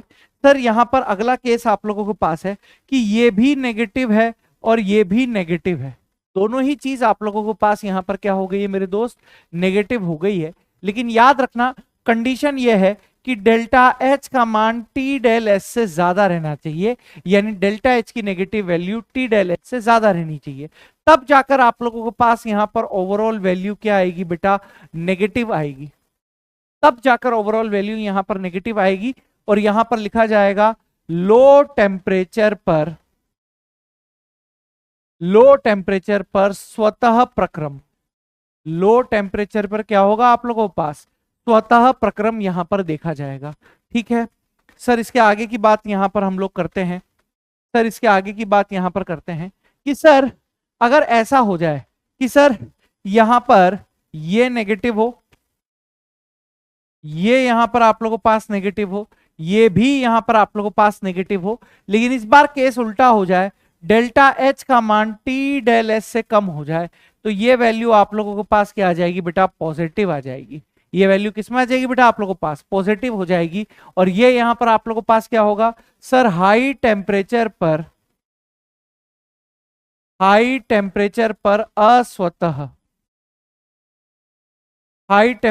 पर अस्वतः प्रक्रम होगा। हाई टेम्परेचर पर क्या होगा मेरे दोस्त आप लोगों के पास? अस्वतः प्रक्रम यहां पर देखा जाएगा। ठीक है सर, अगला पॉइंट यहां पर आप लोगों के पास क्या हो सकता है कि सर ये पॉजिटिव हो, ये पॉजिटिव हो, लेकिन मेरे दोस्त यहां पर आप लोगों के पास टी डेल एस का मान ज्यादा हो डेल्टा एच से, तब जाकर आप लोगों के पास ये वैल्यू किस में आएगी बेटा? नेगेटिव में आएगी। ठीक है, हल्की फुल्की मैक्स है। और ये चीज यहां पर स्वतः आप लोगों के पास कब होगी? जब टेम्परेचर का मान ज्यादा होगा तो ये ओवरऑल वैल्यू नेगेटिव में बदल जाएगी। यानी आप लोग यहां पर लिख पाओगे हाई टेम्परेचर पर आप लोगों के पास यहां पर क्या हो जाएगा बेटा? स्वतः हो जाएगा। हाई टेम्परेचर पर यहां पर आप लोगों के पास क्या होगा दोस्त? स्वतः प्रक्रम होगा। हाई टेम्परेचर पर क्या होगा? यहां पर स्वतः प्रक्रम आप लोगों के पास होगा। वहीं पर अगर मैं पॉजिटिव और यहां पर आप लोगों से कहूं कि भाई उल्टा केस हो गया है, टी डेल एस का मान डेल्टा एच से कम हो गया है, तो अब वैल्यू आप लोगों के पास पॉजिटिव आ जाएगी। अब वैल्यू आप लोगों के पास क्या आ जाएगी दोस्त? पॉजिटिव यहां पर हो जाएगी और यहां पर लिखा जाएगा बेटा आप लोगों के पास हाई टेम्परेचर पर अस्वतः प्रक्रम होगा।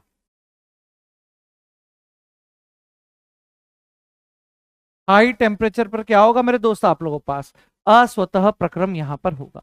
तो ये टेबल बहुत ही ज्यादा इंपॉर्टेंट है बेटा, है ना? बहुत ही ज्यादा इंपॉर्टेंट टेबल है आप लोगों के पास, और ये मान के चलिए यहां से क्वेश्चन आप लोगों के पास आता ही आता है। इस टेबल से मेरे दोस्त आप लोगों के पास क्वेश्चन आना तय है। ठीक है, अब आ जाओ, ये चीज हो गई, ये चीज आप लोगों के पास हो गई है। अब सर इसके बाद की जो चीज है वो है मेरे दोस्त कि डेल्टा जी के विभिन्न अनुप्रयोग, यानी डेल्टा जी आप लोगों के पास कौन कौन सी जगह पर उपयोग आता है, कौन कौन से फॉर्मूलेज में उपयोग आता है, ये हमको एक बार पढ़ना है। जरा लाइट को यहां पर सेट कर दें, कुछ ज्यादा चमचम कर रही है। हाँ देखो इधर ध्यान से देखिए, तो अब हेडिंग आप लोगों के पास यहां पर है डेल्टा जी के अनुप्रयोग। डेल्टा जी के विभिन्न फॉर्मूले आप लिखिए, विभिन्न उपयोग, कहां कहां आप इसका उपयोग कर सकते हो। ध्यान से देखना, डेल्टा जी के विभिन्न उपयोग, यानी आप इसका उपयोग कहां कहां कर सकते हो। बड़ी ही इंटरेस्टिंग चीज है, शांति के साथ समझने की कोशिश कीजिए। जैसे पहला क्वेश्चन यहां पर आप लोगों के पास जो बन सकता है, टाइप 1 आप लोगों के पास जो यहां पर बन सकता है, टाइप 1 वेराइटी,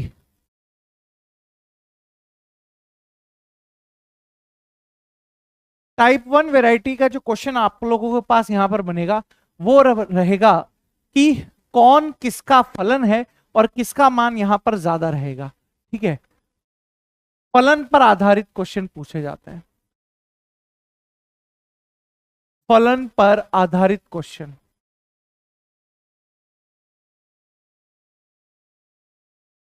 फलन पर आधारित क्वेश्चन आप लोगों के पास यहां पर पूछे जाते हैं। ठीक है, अब जरा ध्यान से देखने की कोशिश कीजिए कि क्या यहां पर आप लोगों के पास होता है। अगर मैं यहां पर बात करूं आप लोगों से, जरा देखो कि फलन पर कैसे हैं।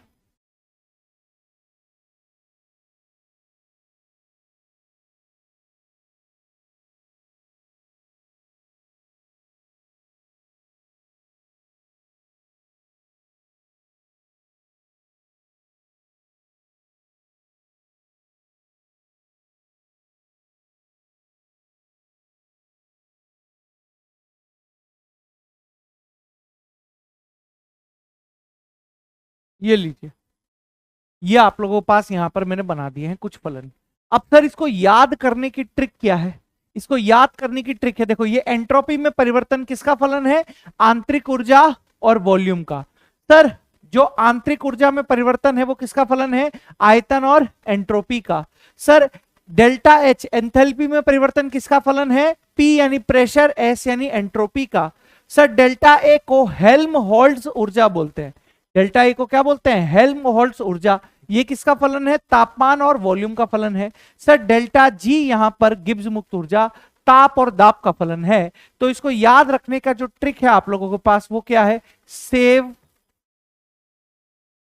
Save engineer Vijay Soni,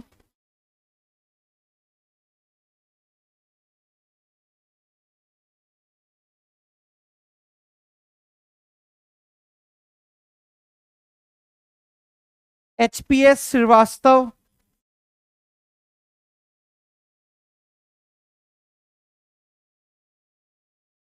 acai TV,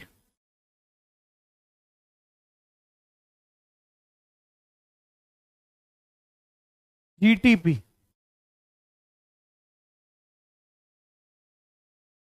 ठीक है, ये ट्रिक है जो आप लोगों को यहां पर ध्यान में रखनी है। क्या इतनी चीज समझ जाओगे? हाँ, तो ये आप लोगों से पूछा जाता है कि कौन किसका फलन यहां पर आप लोगों के पास होगा। अब आइए टाइप 2 की अगर बात करूं मैं, यहां पर कंटेंट में कमी नहीं होगी बेटा। टाइप 2 की अगर मैं आप लोगों के पास बात करूं तो वो है आप लोगों के पास आंतरिक ऊर्जा, आंतरिक ऊर्जा का संबंध। ठीक है, टाइप 2 यहां पर आप देखने की कोशिश कीजिए। टाइप 2, जरा एक चीज मुझे बताइएगा मेरे दोस्त कि आप लोगों ने एंट्रोपी के बारे में क्या लिखा था? बताइए मुझे, आप लोगों ने एंट्रोपी के बारे में क्या लिखा था? सर डेल्टा एस बराबर क्यू बाय टी था। डेल्टा एस बराबर क्यू बाय टी था, आप लोगों ने लिखा था। बताइए मेरे दोस्तों, लिखा था कि नहीं लिखा था? हाँ सर, ये आपने यहां पर लिखा था। डेल्टा एस बराबर क्या था आप लोगों के पास? क्यू बाय टी था। अब आगे देखने की कोशिश कीजिए, उष्मागतिकी का प्रथम नियम क्या होता है आप लोगों के पास? जरा बताइए। उष्मागतिकी का जो प्रथम नियम यहां पर आप लोगों के पास होता है वो क्या होता है? जरा बताने का कष्ट कीजिए। सर डेल्टा ई बराबर यहां पर delta Q plus W. Delta E बराबर क्या होता है आप लोगों के पास? डेल्टा क्यू प्लस डब्ल्यू, या क्यू लिख दो आप, ज्यादा बेहतर लगेगा। Q plus W. Delta E बराबर क्या होगा बेटा आप लोगों के पास? क्यू प्लस डब्ल्यू यहां पर हो जाएगा। अब जरा बताओ, मैं क्यू की जगह क्या लिख सकता हूं? सर क्यू की जगह मैं लिख सकता हूं डेल्टा ई प्लस का डब्ल्यू। डेल्टा ई प्लस का डब्ल्यू लिख सकता हूं कि नहीं लिख सकता? सॉरी, माइनस का डब्ल्यू, माइनस का डब्ल्यू। बोलो। हाँ सर, तो यहां से एक चीज है, आप सभी को यह चीज पता होगा कि डब्ल्यू बराबर माइनस का पी डेल वी होता है। डब्ल्यू बराबर क्या होता है मेरे दोस्त? माइनस का पी डेल वी होता है। यानी अगर मैं यहां पर लिखना चाहूं आप लोगों के पास, तो क्यू बराबर आप लोगों के पास हो जाएगा डेल्टा ई माइनस का पी डेल वी आप लोगों के पास हो जाएगा। तो क्यू बराबर क्या होगा? डेल्टा ई प्लस का पी डेल वी यहां पर हो जाएगा। क्या इतनी चीज क्लियर है आप लोगों के पास? क्या इतनी चीज क्लियर है? हाँ सर। अगर इतनी चीज क्लियर है तो जरा बताओ, यहां से मैं Q बराबर क्या लिख सकता हूं आप लोगों के पास? सर Q बराबर लिख सकता हूं मैं टी डेल एस। Q बराबर क्या लिख सकता हूं मैं आप लोगों के पास? T del S. यानी इस Q की वैल्यू को जैसे ही मैं यहां पर आप लोगों के पास रखूंगा तो आप लोगों के पास वैल्यू हो जाएगी टी डेल एस बराबर डेल्टा ई प्लस का P del V. T del S बराबर डेल्टा ई प्लस का पी डेल वी, ये आप लोगों के पास यहां पर फॉर्मूला आ जाएगा। ये यहां पर आप लोगों के पास क्या आ जाएगा दोस्त? फॉर्मूला आ जाएगा। क्या इतनी चीज आप लोगों के पास क्लियर है? क्या इतनी चीज क्लियर है? हाँ सर। यानी एक चीज यहां पर फिक्स हो गई है कि ये संबंध आप लोगों के पास एंट्रोपी आंतरिक ऊर्जा में दिया जा रहा है। यानी यहां पर क्या लिखूंगा? यह संबंध, यह संबंध आंतरिक ऊर्जा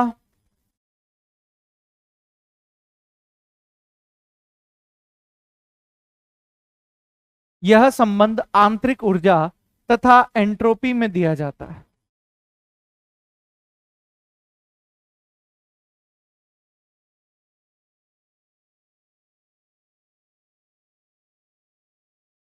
यह संबंध आंतरिक ऊर्जा तथा एंट्रोपी में दिया जाता है। क्या इतनी चीज क्लियर है आप लोगों के पास?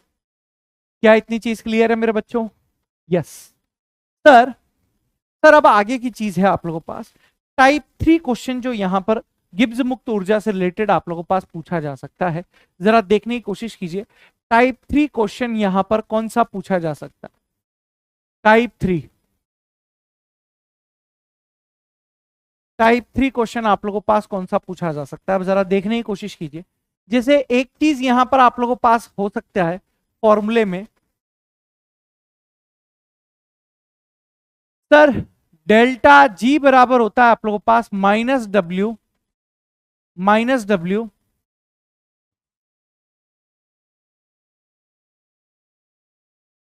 उपयोगी कार्य। ठीक है, एक फॉर्मूला तो ये आप लोगों के पास हो गया। इस पर आधारित क्वेश्चन आप लोगों के पास बहुत पूछे जाते हैं। ठीक है सर। उसके अलावा, उसके अलावा डेल्टा जी बराबर डेल्टा ए प्लस का पी डेल वी, प्लस का पी डेल वी, एक ये हो गया। ठीक है, ये हो गया। यह संबंध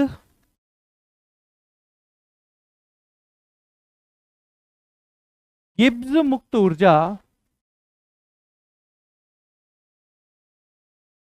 यह संबंध गिब्स मुक्त ऊर्जा तथा तथा हेल्महोल्ट्ज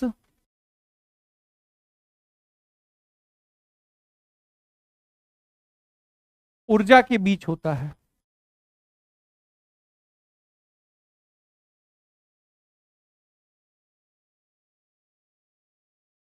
हेल्महोल्ट्ज ऊर्जा के बीच में होता है। ठीक है, आगे बढ़ाइए सर। आगे आप लोगों के पास यहां पर यह चीज हो सकती है, जरा देखने की कोशिश करो। सर डेल्टा जी नॉट बराबर माइनस का 2.303 एन आर लॉग बेस 10 के, लॉग बेस 10 के आप लोगों के पास यहां पर संबंध आ गया। ठीक है, ये आप लोगों के पास यहां पर संबंध आ गया। डेल्टा जी और साम्य स्थिरांक के मध्य ये संबंध है। ये क्या है? यह संबंध गिब्स मुक्त ऊर्जा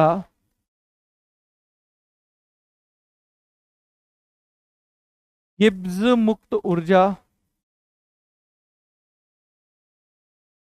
तथा साम्य स्थिरांक के मध्य संबंध है।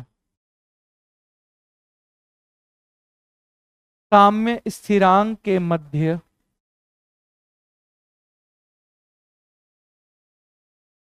संबंध है। ठीक है, ये हो गया सर। अगली चीज यहां पर आप लोगों को पास देखने को मिल सकती है, डेल्टा जी नोट बराबर माइनस का एन एफ ई नोट। ये सारी चीजें आपको 12वीं में दिखाई देंगी, लेकिन मैंने फिर भी आप लोगों को यहां पर करा दिया है। ठीक है, तो ये यहां तक का थर्मोडायनेमिक्स का पूरा पोर्शन आप लोगों को मैंने क्लियर करा दिया। देख लो, ये एंट्रोपी के बारे में बता दिया है, इसके बाद ये पूरी की कैलकुलेशन मैंने आपको बता दी, प्रभावित करने वाले कारक, सम स्पेशल एग्जांपल, ठीक है, अवस्था परिवर्तन के लिए एंट्रोपी परिवर्तन की गणना, ये सारे सूत्र मैंने बता दिए, द्वितीय नियम बता दिया, गिब्स मुक्त ऊर्जा बता दी है, ठीक है, ये मैंने टेबल बना दी है, ये विभिन्न उपयोग बता दिए हैं, ठीक है, ये क्वेश्चंस के फॉर्मूले बता दिए हैं। अब हमारे पास थर्मोकेमिस्ट्री स्टार्ट हो रही है। अब क्या स्टार्ट हो रही है दोस्त? थर्मोकेमिस्ट्री हम लोगों के पास स्टार्ट हो रही है। क्या होता है क्या नहीं होता है, जरा शांति के साथ धैर्य के साथ समझने की कोशिश कीजिए कि ऊष्मा के आधार पर अब हम अभिक्रिया का अध्ययन की बात करेंगे। थर्मोडायनेमिक्स में हम गतिकी की बात कर रहे थे, अब हम लोग यहां पर ऊष्मा के अमाउंट की बात करेंगे, ठीक है। गतिकी मतलब कि कहां से ऊष्मा किस तरीके से फ्लो हो रही थी, स्पीड के बारे में नहीं बात कर रहे थे, ऊष्मा कहां से निकलकर कहां जा रही थी उसके बारे में बात कर रहे थे। अब हम बात करेंगे कि यहां पर कितनी निकलेगी, ठीक है। तो यहां पर अब हम ऊष्मा के आधार पर अभिक्रिया का अध्ययन करेंगे। तो ऊष्मा के आधार पर अभिक्रियाएं दो प्रकार की होती है मेरे बच्चों, एक होती है ऊष्मा शोषी, एक होती है ऊष्मा शेपी। नाम से ही काम क्लियर है, शोषी मतलब ऊष्मा का शोषण करेगा, शेपी मतलब ऊष्मा को बाहर निकालेगा। जरा आगे समझने की कोशिश कीजिए। ऐसी अभिक्रियाएं जो ऊष्मा को अवशोषित करके पूर्ण होती है, ऊष्मा शोषी यानी एंडोथर्मिक रिएक्शन कहलाती है। और ऊष्मा शेपी का मतलब ऐसी अभिक्रियाएं जो ऊष्मा को उत्सर्जित करके पूर्ण होती है, ऊष्मा शेपी यानी एक्सोथर्मिक रिएक्शन यहां पर कहलाती है। सर ये देखिए, ऊष्मा शेपी के बारे में मैंने आप लोगों को बता रखा है कि जैसे मान लीजिए ये ए और ये बी क्रियाकारक हैं और ये आपस में क्रिया करके ए बी प्रकार के उत्पाद बना रहे हैं। तो यहां पर आप देखने की कोशिश कीजिए, स्थायित्व ज्यादा किसका निकल रहा है? भाई ऊष्मा यहां पर आप लोगों के पास उत्सर्जित हो रही है, सिंपल सी बात है। जहां ऊष्मा अधिक होती है स्थायित्व कम होता है, जहां ऊष्मा कम होती है वहां स्थायित्व ज्यादा होता है। तो यहां पर ऊष्मा निकल रही है, निकल रही है, इसका मतलब है उत्पाद का स्थायित्व आप लोगों के पास ज्यादा होगा। और जब स्थायित्व उत्पाद का ज्यादा है तो भैया एंथैल्पी उत्पाद की कम होगी, ठीक है। यानी डेल्टा एच जैसे आप निकालोगे फॉर्मूला वही होगा, HP minus H R. HP मतलब उत्पाद की एंथैल्पी, एचपी मतलब होता है उत्पाद की एंथैल्पी,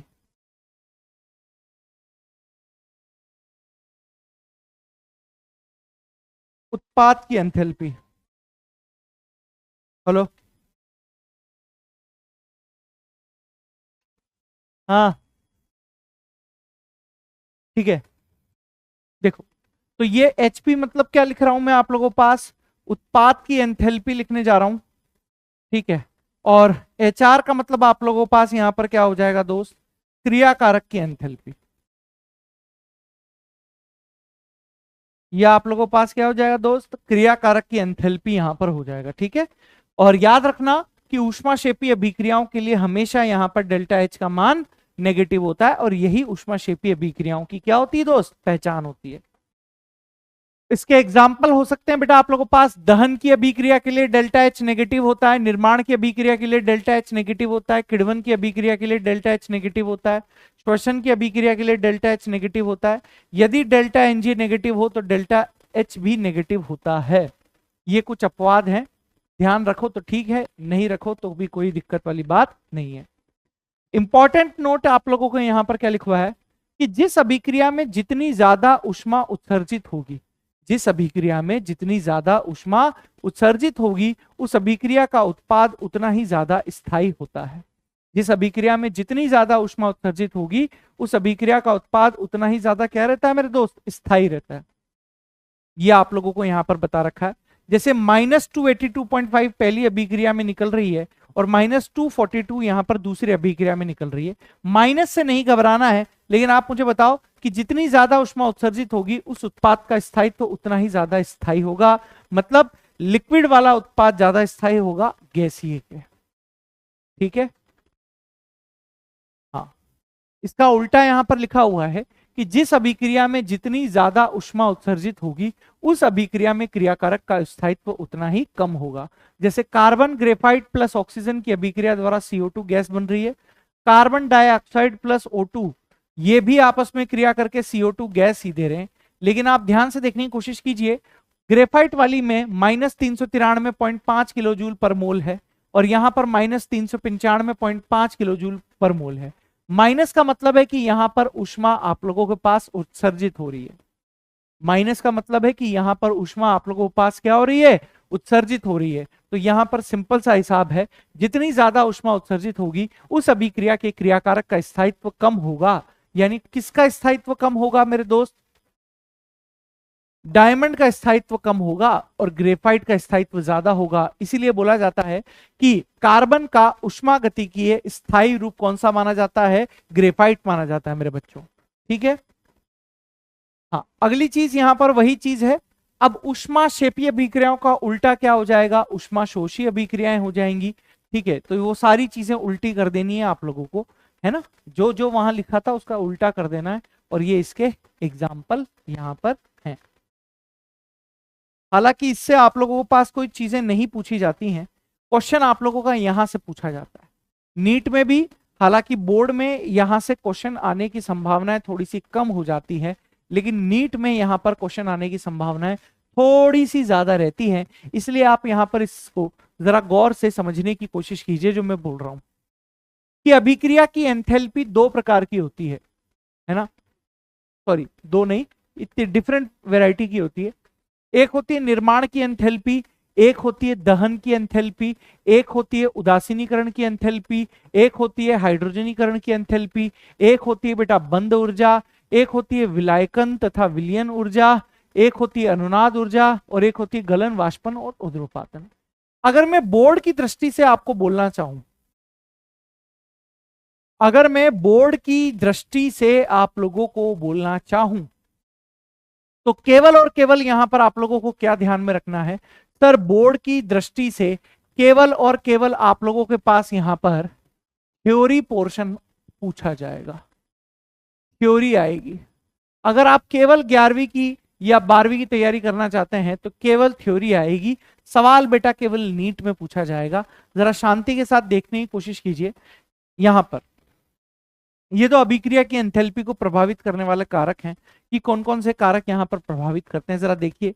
ए gas plus B gas, 2A gas plus 2B gas, यहाँ AB गैस बन रहा है, यहाँ 2AB गैस बन रहा है। मतलब आप पहले वाली अभिक्रिया का जस्ट डबल यहां पर है। तो क्या लाइन लिखी है मैंने वहां पर कि यदि अभिक्रिया को किसी गुणज से गुणा कर दिया जाए, यदि किसी अभिक्रिया को किसी गुणज से गुणा कर दिया जाए तो डेल्टा H को भी उसी गुणज से गुणा करना पड़ेगा, डेल्टा H को भी आपको उसी गुणज से गुणा करना पड़ेगा। ठीक है सर, अगली चीज यहां पर देखो, A gas plus B gas वही 2B सॉरी AB, और यहां पर आपने अभिक्रिया को उल्टा कर दिया है। अभिक्रिया को क्या कर दिया आप लोगों ने, उल्टा कर दिया है। तो यहां पर क्या है कि यदि अभिक्रिया को आपने विपरीत कर दिया है, यदि आपने अभिक्रिया को क्या कर दिया मेरे दोस्त, विपरीत कर दिया है, तो डेल्टा H का संख्यात्मक मान वही रहता है परंतु चिन्ह क्या होता है वहां पर बदल जाता है। डेल्टा H का संख्यात्मक मान मेरे दोस्तों वही रहता है लेकिन चिन्ह क्या होता है आप लोगों के पास, बदल जाता है। सर अगली चीज इंपॉर्टेंट पॉइंट है कि यदि दी गई अभिक्रिया में परिस्थितियां नहीं बोली गई हैं आपको, कि जो भी क्वेश्चन में अभिक्रिया दे रखी है वहां पर आपको परिस्थितियों के बारे में कोई जानकारी नहीं दी गई है, तो अभिक्रिया को मानक परिस्थिति मानकर आप लोग सॉल्व करेंगे। अभिक्रिया को आप क्या मान के सॉल्व करेंगे बेटा, मानक परिस्थितियां मान के यहां पर सॉल्व करेंगे। Temperature 25 degree centigrade, pressure 1 atmosphere और डेल्टा H को डेल्टा H0 यहां पर मानेंगे, यानी मानक परिस्थिति के रूप में आप लोग यहां पर मानेंगे। इतनी चीज क्लियर है? हाँ, ये संबंध आप लोगों को पढ़ा ही चुका हूं मैं सीपी और सीवी में, नियत दाब पर ऊष्माधारिता, नियत आयतन पर ऊष्माधारिता, कोई विशेष चीज नहीं है। अब यहां से इंपॉर्टेंट परिभाषाएं आपको शुरू हो जाएंगी, ये आप लोगों को ध्यान में होनी चाहिए बस। ठीक है, ध्यान से देखिए। निर्माण की एंथैल्पी या संभवन की एंथैल्पी या विरचन की एंथैल्पी, जिसको आप हीट ऑफ फॉर्मेशन कहते हैं, परिभाषा इंपॉर्टेंट है, परिभाषा का मतलब समझना और भी ज्यादा इंपॉर्टेंट है। देखने की कोशिश कीजिए क्या लिखी हुई है परिभाषा, कि किसी एक मोल पदार्थ का निर्माण, जरा शांति से देखने की कोशिश कीजिए क्या लिखी परिभाषा, कि किसी एक मोल पदार्थ का निर्माण उसके स्थायी तथा मूल तत्वों के द्वारा किया जाता है। क्या बोल रहा हूं मैं? किसी एक मोल पदार्थ का निर्माण उसके स्थायी तथा मूल तत्वों के द्वारा किया जाता है तो उत्सर्जित ऊष्मा निर्माण की एंथैल्पी कहलाती है। क्या लाइन बोल दी मैंने आप लोगों के पास? कि किसी एक मोल पदार्थ का निर्माण उसके स्थायी तथा मूल तत्वों के द्वारा किया जाता है तो उत्सर्जित ऊष्मा निर्माण की एंथैल्पी कहलाती है। अब जैसे आप देखिए, मैंने एक मोल CH4 का निर्माण कराया है उसके स्थायी तथा मूल तत्व। जैसे कार्बन का स्थायी और मूल तत्व होता है ग्रेफाइट और हाइड्रोजन का स्थायी मूल तत्व होता है H2 गैस। तो ये दोनों जब आपस में मिलेंगे तो आप लोगों के पास यहां पर किसका निर्माण हो जाएगा? सर CH4 का निर्माण हो जाएगा। तो इस प्रक्रिया देखो, बना तो एक ही मोल है, यहां आप एक दो कुछ भी लिखो उससे कोई फर्क नहीं पड़ता, बस वो स्थायी होने चाहिए और मूल तत्व होने चाहिए, लेकिन यहां पर केवल एक ही मोल बनना चाहिए, ये तय है। तो इस दौरान जितनी ऊष्मा यहां पर उत्सर्जित होगी वो यहां पर निर्माण की एंथैल्पी कहलाएगी। सर इधर आइए, जैसे एक मोल NH3 बनाना है, अब नाइट्रोजन का स्थायी और मूल तत्व क्या होता है? सर नाइट्रोजन होता है। हाइड्रोजन का स्थायी और मूल तत्व सर H2 होता है। अब यहां आप आधा 3/2 कुछ भी करो, लेकिन यहां तय है कि बनना क्या चाहिए, आप लोगों के पास एक मोल बनना चाहिए, ये तय है। कहने का मतलब है कि सर यहां एक नाइट्रोजन चाहिए तो यहां आधा लगा दो, तो इस 2 से ये 2 कैंसिल हो जाएगा तो 1 बच जाएगा। सर हाइड्रोजन 3 चाहिए तो मैंने 3/2 करा, 2 से 2 कट गया तो 3 बच गया। तो इस प्रोसेस के दौरान जितनी ऊष्मा उत्सर्जित होगी वो निर्माण की एंथैल्पी कहलाएगा। ठीक है, आगे देखो। सर अगर मुझे 1 मोल CO2 बनाना है तो मैंने कार्बन डायमंड ले लिया, गलत हो गया, गलत हो गया, क्योंकि कार्बन का स्थायी रूप ग्रेफाइट होता है। आप ग्रेफाइट से अगर बनाते CO2 तो सही माना जाता, लेकिन डायमंड से आप निर्माण करा रहे हो तो एकदम गलत है। ठीक, एकदम गलत होगा। इतनी चीज क्लियर है आप लोगों के पास? हाँ सर। अगर आप CO से निर्माण करा रहे हो CO2 का तो भी गलत होगा, तब भी उसको निर्माण की एंथैल्पी नहीं बोला जाएगा, क्योंकि कार्बन मोनोऑक्साइड भी स्थायी और मानक तत्व नहीं है। अब आप कहेंगे कि सर क्या हमको पूरे 103 तत्वों के 108 तत्वों के स्थायी और मानक तत्वों के बारे में जानकारी होनी चाहिए क्या? नहीं, जितने लिखा दिए हैं अगर आपने इतने भी ध्यान में रख लिए, रटना नहीं है, अगर इतने भी ध्यान में रख लिए तो आपके क्वेश्चन सॉल्व हो जाएंगे। अगर आपने इतने भी ध्यान में रख लिए आपके क्वेश्चन सॉल्व हो जाएंगे। ठीक है, आगे देखो। जैसे 1 मोल HCl का निर्माण करना है, ये स्थायी तत्व थोड़ी ना होते हैं, आयन स्थायी तत्व थोड़ी ना है भाई, स्थायी तत्व हाइड्रोजन और Cl2 गैस है। इसका मतलब इस दौरान जो यहां पर हीट निकल रही होगी उसको यहां पर हम लोग निर्माण की एंथैल्पी नहीं बोल सकते। सर हाइड्रोजन गैस और Cl गैस नहीं रहे, H2 और Cl2 लिखना चाहिए था, तब जाकर इसको सही बोला जाता, इसको भी निर्माण की एंथैल्पी नहीं बोलेंगे। हाँ सर, H2 और Cl2, हाँ ये सही लिखा है, लेकिन 1 मोल यहां नहीं लिखा है, यहां आपने क्या लिख दिया है? 2 मोल लिख दिया है, तो ये भी निर्माण की एंथैल्पी नहीं हो सकती। हाँ मेरे दोस्त, ये HCl है, H2 है, Cl2 है, आधा आधा करोगे तो HCl बदल जाएगा, तो इसको यहां पर आप निर्माण की एंथैल्पी बोल सकते हो। तो मेरे हिसाब से डेफिनेशन क्लियर होनी चाहिए कि किसी भी 1 मोल पदार्थ का निर्माण, क्या लाइन बोल रहा हूं मैं आप लोगों को, कि किसी 1 मोल पदार्थ का निर्माण उसके स्थायी तथा मूल तत्वों के द्वारा किया जाता है तो उत्सर्जित ऊष्मा निर्माण की एंथैल्पी कहलाती है। क्या लाइन बोल दी मैंने आपको? किसी 1 मोल पदार्थ का निर्माण उसके स्थायी तथा मूल तत्वों के द्वारा किया जाता है तो उत्सर्जित ऊष्मा निर्माण की एंथैल्पी कहलाती है। ठीक है, अगली चीज, सर निर्माण की एंथैल्पी अगर आपको क्वेश्चन में दे रखी हो तो अभिक्रिया की एंथैल्पी यानी डेल्टा HF आप कैसे निकालेंगे? उत्पाद की एंथैल्पी माइनस क्रियाकारक की एंथैल्पी। कैसे निकालेंगे मेरे दोस्त? उत्पाद की एंथैल्पी माइनस क्रियाकारक की एंथैल्पी। आगे आइए, आगे यहां पर दिया हुआ है दहन की एंथैल्पी। ठीक है, ये दो ही क्वेश्चन आप लोगों के पास ज्यादातर रिपीट होते हैं बेटा, बाकी के क्वेश्चन आने की चांस थोड़े से कम हो जाते हैं, लेकिन ये दो वैरायटी के क्वेश्चन आप लोगों के पास बहुत पूछे जाते हैं। क्या है? दहन की एंथैल्पी के बारे में देखने की कोशिश कीजिए। ठीक है, दहन की एंथैल्पी। सर दहन की एंथैल्पी की बात करें तो पॉइंट है कि किसी एक मोल पदार्थ को जलाने पर, किसी एक मोल पदार्थ को जलाने पर उत्सर्जित ऊष्मा दहन की एंथैल्पी कहलाती है। किसी एक मोल पदार्थ को जलाने पर उत्सर्जित ऊष्मा दहन की एंथैल्पी कहलाती है। यदि किसी अभिक्रिया में क्रियाकारकों व उत्पाद की एंथैल्पी दी गई हो तो आप एंथैल्पी परिवर्तन कैसे निकाल सकते हैं? HR यानी क्रियाकारक माइनस उत्पाद, यानी क्रियाकारक की एंथैल्पी माइनस उत्पाद की एंथैल्पी से आप निकाल सकते हो। ठीक है, अगली चीज जो यहां पर है ये इंपॉर्टेंट नहीं है, ठीक है, इसको आप छोड़ सकते हो, ये इंपॉर्टेंट नहीं है, ये नीट की दृष्टि से इसको चाहो तो आप छोड़ सकते हो। ठीक है, क्वेश्चन यहां पर क्या है? कैलोरीफिक वैल्यू के बारे में जरा पढ़ने की कोशिश करो। कैलोरीफिक वैल्यू क्या होती है? अगर मैं कैलोरीफिक वैल्यू की बात करूं तो यहां पर पॉइंट है आप लोगों के पास कि कोई भी ईंधन को जलाने पर, कोई भी ईंधन को जलाने पर वह कितनी ऊष्मा प्रदान करेगा। क्या लाइन बोली मैंने? कि कोई भी ईंधन को जलाने पर वह कितनी ऊष्मा प्रदान करेगा, उसे हम कैलोरीफिक वैल्यू बोलते हैं। उसे क्या बोल देते हैं दोस्त? कैलोरीफिक वैल्यू बोल देते हैं। ठीक है, कैलोरीफिक वैल्यू ईंधन की गुणवत्ता का मापक होता है। जो कैलोरीफिक वैल्यू होती है वो किसका मापक होता है? गुणवत्ता का मापक यहां पर होता है। ठीक है, यानी जिस ईंधन के लिए कैलोरीफिक वैल्यू अधिक होगी वो ईंधन उतना ही अच्छा माना जाएगा, यानी CV बराबर डेल्टा HC बाय अणुभार। CV बराबर क्या होगा? डेल्टा HC बाय अणुभार होगा। ठीक है, ये आप लोगों के पास यहां पर सिंपल सी चीजें थी। हाँ, इसके आगे देखिए सर, इसके आगे का पॉइंट देखिए। इसके आगे आप लोगों को यहां पर दे रखी है मेरे दोस्त उदासीनीकरण की ऊष्मा। क्या दे रखा है बेटा आप लोगों को? उदासीनीकरण की ऊष्मा यहां पर दे रखी है। क्या होता है क्या नहीं होता है जरा देखने की कोशिश कीजिए। क्या लिख रहा हूं मैं?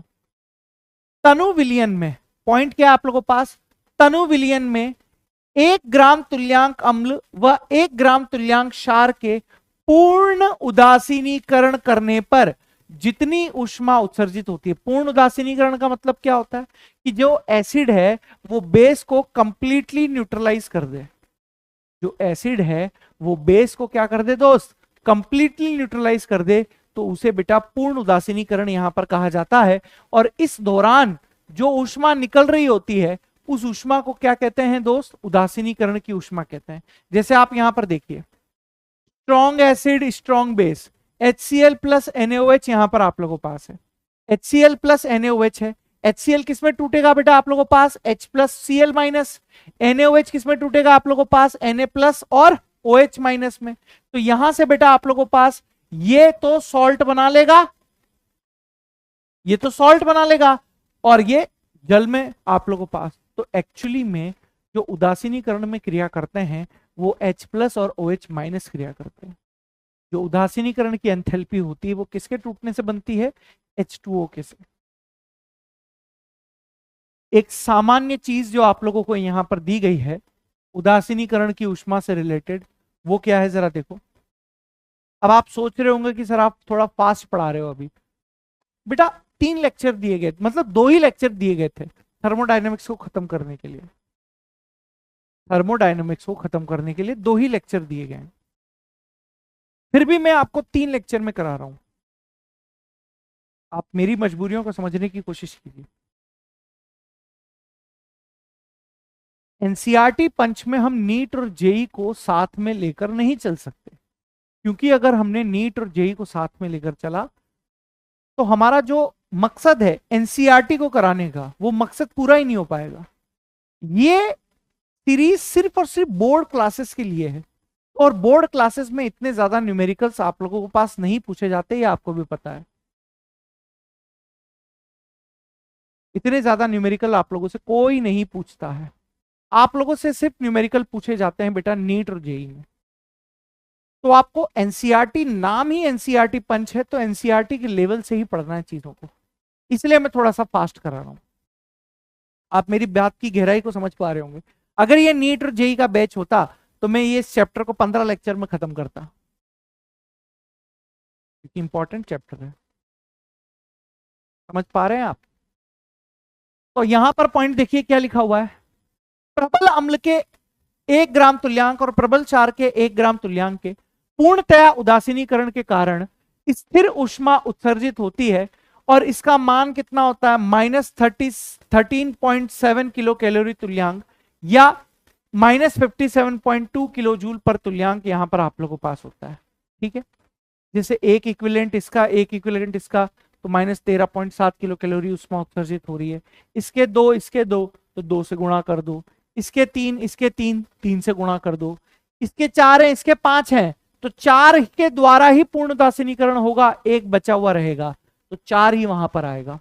इसका 5 है, इसका 3 है, तो 3 का ही पूर्ण उदासीनीकरण होगा, इसलिए 3 वहां पर आप लोगों के पास लिखा हुआ है।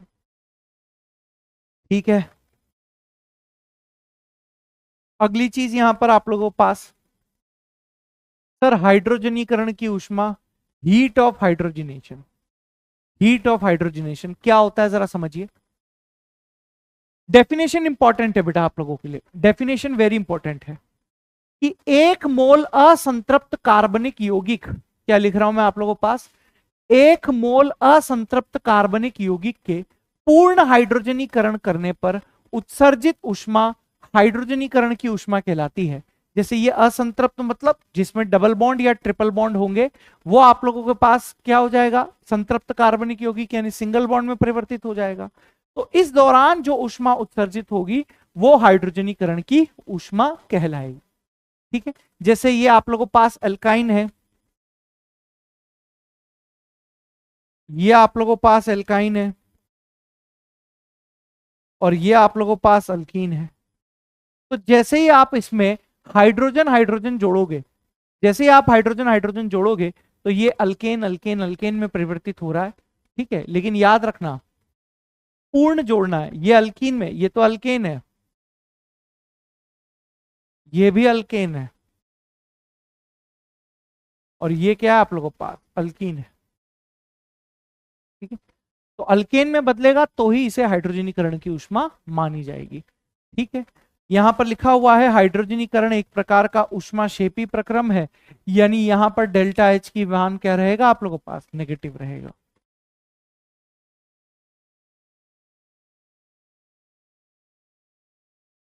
आगे के पॉइंट है परमाणुीकरण की ऊष्मा। अगला पॉइंट है यहां पर आप लोगों के पास परमाणुीकरण की ऊष्मा। सर ये परमाणुीकरण की ऊष्मा क्या होता है जरा देखने की कोशिश कीजिए। डेफिनेशन ही आप लोगों के पास थ्योरी में पूछी जाएगी। 1 मोल स्थायी अणु को गैसीय परमाणु में, क्या बोल रहा हूं, 1 मोल स्थायी अणु को गैसीय परमाणु में, स्थायी अणु है और उसको आप गैसीय परमाणु में पृथक करना चाह रहे हो, तो उस प्रोसेस के लिए जो आवश्यक ऊष्मा होगी वो परमाणुीकरण की ऊष्मा आप लोगों के पास कहलाएगी। जैसे आप देखिए यह 1 मोल स्थायी नहीं है, आधा मोल है, इसलिए यहां पर इसको परमाणुीकरण की ऊष्मा नहीं कहा गया है। परिभाषा बहुत इंपॉर्टेंट है, 1 मोल मतलब 1 ही मोल होना चाहिए, आधा 3/2 नहीं। सर इसका 1 मोल है, इसको अपने गैसीय परमाणु में तोड़ दिया तो परमाणुीकरण ऊष्मा कहलाएगा। आधा मोल आ गया है, नहीं कहला सकता। 1 मोल आएगा, गैसीय परमाणु में तोड़ दिया तो परमाणुीकरण ऊष्मा कहलाएगा। सर यह एक ऊष्मा शोषी अभिक्रिया है। जो परमाणुीकरण अभिक्रिया है कौन सी अभिक्रिया है, ऊष्मा शोषी अभिक्रिया है, यानी इसके लिए डेल्टा एच का मान क्या होगा, पॉजिटिव होगा। ठीक, अगली चीज यहां पर हीट ऑफ ट्रांसफॉर्मेशन, ये बड़ी ही आसान है, ये मैं आपको सिखा चुका हूं। ठीक है, गलन का मतलब ठोस अवस्था से द्रव अवस्था, वाष्पन का मतलब द्रव अवस्था से गैस अवस्था, सबलिनेशन का मतलब है ठोस से सीधा गैस में अवस्था में, वही है। देखो गलनांक पर 1 मोल ठोस को द्रव में परिवर्तित करने पर आवश्यक ऊष्मा, क्या लाइन लिखी हुई है कि गलनांक पर 1 मोल ठोस को द्रव में परिवर्तित करने पर जो आवश्यक ऊष्मा होगी वो आप लोगों के पास यहां पर क्या कहलाएगी दोस्त, गलन की ऊष्मा कहलाएगी। ठीक है, गलन की ऊष्मा सदैव ऊष्मा शोषी अभिक्रिया है। वाष्पन की ऊष्मा के लिए क्या लिख रखा है, क्वथनांक पर 1 मोल द्रव को गैस में परिवर्तित करने के लिए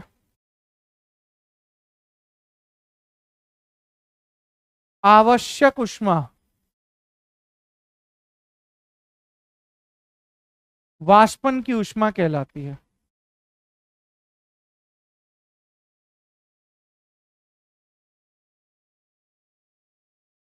वाष्पन की ऊष्मा कहलाती है, ठीक है। यानी वाष्पन की ऊष्मा भी सदैव ऊष्मा शोषी होती है।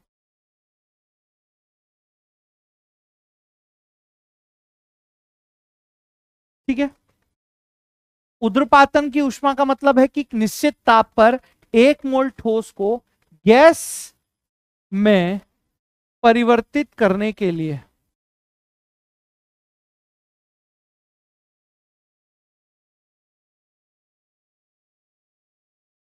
आवश्यक ऊष्मा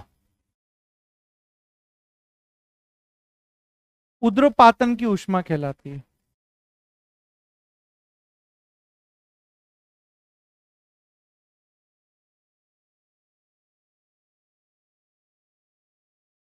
उद्रपातन की ऊष्मा कहलाती है, ठीक है। और उद्रपातन की ऊष्मा भी सदैव ऊष्मा शोषी अभिक्रिया होती है, यानी डेल्टा एच यहां पर क्या होता है आप लोगों के पास पॉजिटिव होता है। इतनी बात क्लियर हो गई, ठीक है। इसके बाद ये इंपॉर्टेंट पॉइंट है आप लोगों के पास, बंद ऊर्जा यानी बंद वियोजन ऊर्जा। बंद ऊर्जा यानी बंद वियोजन ऊर्जा, ये भी आप लोगों के पास बेहद खास टॉपिक है मेरे दोस्त। क्या होता है जरा देखने की कोशिश कीजिए। 1 मोल गैसीय बंध को गैसीय परमाणु में पृथक करने के लिए आवश्यक ऊष्मा बंद वियोजन ऊर्जा कहलाती है। 1 मोल गैसीय बंध को गैसीय परमाणु में पृथक करने के लिए जो आवश्यक ऊष्मा होगी वो आप लोगों के पास क्या कहलाएगी दोस्त, बंद वियोजन ऊर्जा कहलाएगा। ठीक है। जैसे ये आप लोगों के पास गैसीय बंध गैसीय बंध गैसीय बंध गैसीय बंध है। अब अगर इन गैसीय बंध को गैसीय परमाणु में आप तोड़ दो तो जो आवश्यक ऊर्जा होगी वो आप लोगों के पास बंद वियोजन ऊर्जा यहां पर कहलाएगी। जैसे देखो गैसीय बंध का तोड़ा परमाणु है, बंद ऊर्जा। गैसीय बंध है परमाणु है, बंद ऊर्जा। बंध है परमाणु है, बंद ऊर्जा। बंध है आयन है, नहीं आयन नहीं चाहिए, गैसीय परमाणु चाहिए। अणु नहीं चाहिए, गैसीय परमाणु चाहिए। यहां पर आप लोगों के पास ये 1 मोल H2O है, गैसीय बंध है, लेकिन यहां गैसीय परमाणु में आप लोगों ने नहीं बदला है। यहां एवरेज आ रहा है। गैसीय परमाणु का मतलब होता है सेपरेट करना चाहिए, यहां एवरेज निकलेगा, एवरेज निकलेगा। ठीक है। गोल्डन की पॉइंट्स यहां पर आप लोगों को दे रखे हैं। क्रियाकारक की बंद ऊर्जा माइनस ये देखो औसत ऊर्जा निकलती है। देखो मैंने बोला था ना अभी H2O के केस में औसत ऊर्जा निकलती है। ठीक, चलो चलो ये हो गया। इसके बाद ये आप लोगों के पास और बची हुई है, जल योजन ऊष्मा किसे कहेंगे जरा देख लो। जल योजन ऊष्मा सर, 1 मोल निर्जल लवण जब जल के निश्चित अणुओं से जुड़कर जल योजित लवण में परिवर्तित होता है तो उत्सर्जित ऊष्मा जल योजन ऊष्मा कहलाती है। उत्सर्जित ऊष्मा क्या कहलाएगी आप लोगों के पास, जल योजन ऊष्मा कहलाएगी। जैसे निर्जल लवण में जब आप जल जोड़ रहे हो तो वो जल योजन कहलाता है। निर्जल लवण है जल जोड़ रहे हो, जल योजित ऊष्मा है। निर्जल लवण है जल जोड़ रहे हो, जल योजित ऊष्मा है। निर्जल लवण है जल जोड़ रहे हो, जल योजन ऊष्मा है। और जल योजन ऊष्मा का मान ऊष्मा शेपी होता है। सर अगली चीज यहां पर आप लोगों के पास है विलयन की ऊष्मा। विलयन की ऊष्मा देखो, विलयन की ऊष्मा का मतलब यहां पर आप लोगों के पास क्या लॉजिक है, फटाफट से देखने की कोशिश कीजिए। विलायक की अधिकता में पॉइंट क्या है, विलायक की अधिकता में 1 मोल पदार्थ के पूर्णतया घुलने पर जो ऊष्मा अवशोषित या उत्सर्जित होती है उसे विलयन की ऊष्मा कहते हैं। उसे क्या कहते हैं दोस्त आप लोग, विलयन की ऊष्मा कहते हैं। ठीक है। जैसे ये आप लोगों के पास है कि एनहाइड्रस है, एनहाइड्रस का मतलब निर्जल है, जल जोड़ो फिर और विलयन मिलाओ तो ये आप लोगों के पास विलयन की ऊष्मा कहला जाएगी। ऐसे और एग्जाम्पल हैं। विलयन की ऊष्मा ऊष्मा शोषी या ऊष्मा शेपी हो सकती है। तो ये मेरे दोस्त आप लोगों के पास कुछ एग्जाम्पल हैं जो मैंने आप लोगों को यहां पर बता दिए हैं। ठीक है, आना चाहिए आप लोगों को ये सारी चीजें। ठीक है, तो ये आपका चैप्टर पूरा समाप्त हो गया है। ये आपका चैप्टर समाप्त हो गया है। इसके नेक्स्ट लेक्चर में आपको एनसीईआरटी के बैक एक्सरसाइज के सॉल्यूशन मिल जाएंगे। ठीक है मेरे बच्चों, धन्यवाद आप सभी के इस प्यार और स्नेह के लिए। पढ़ते रहिए।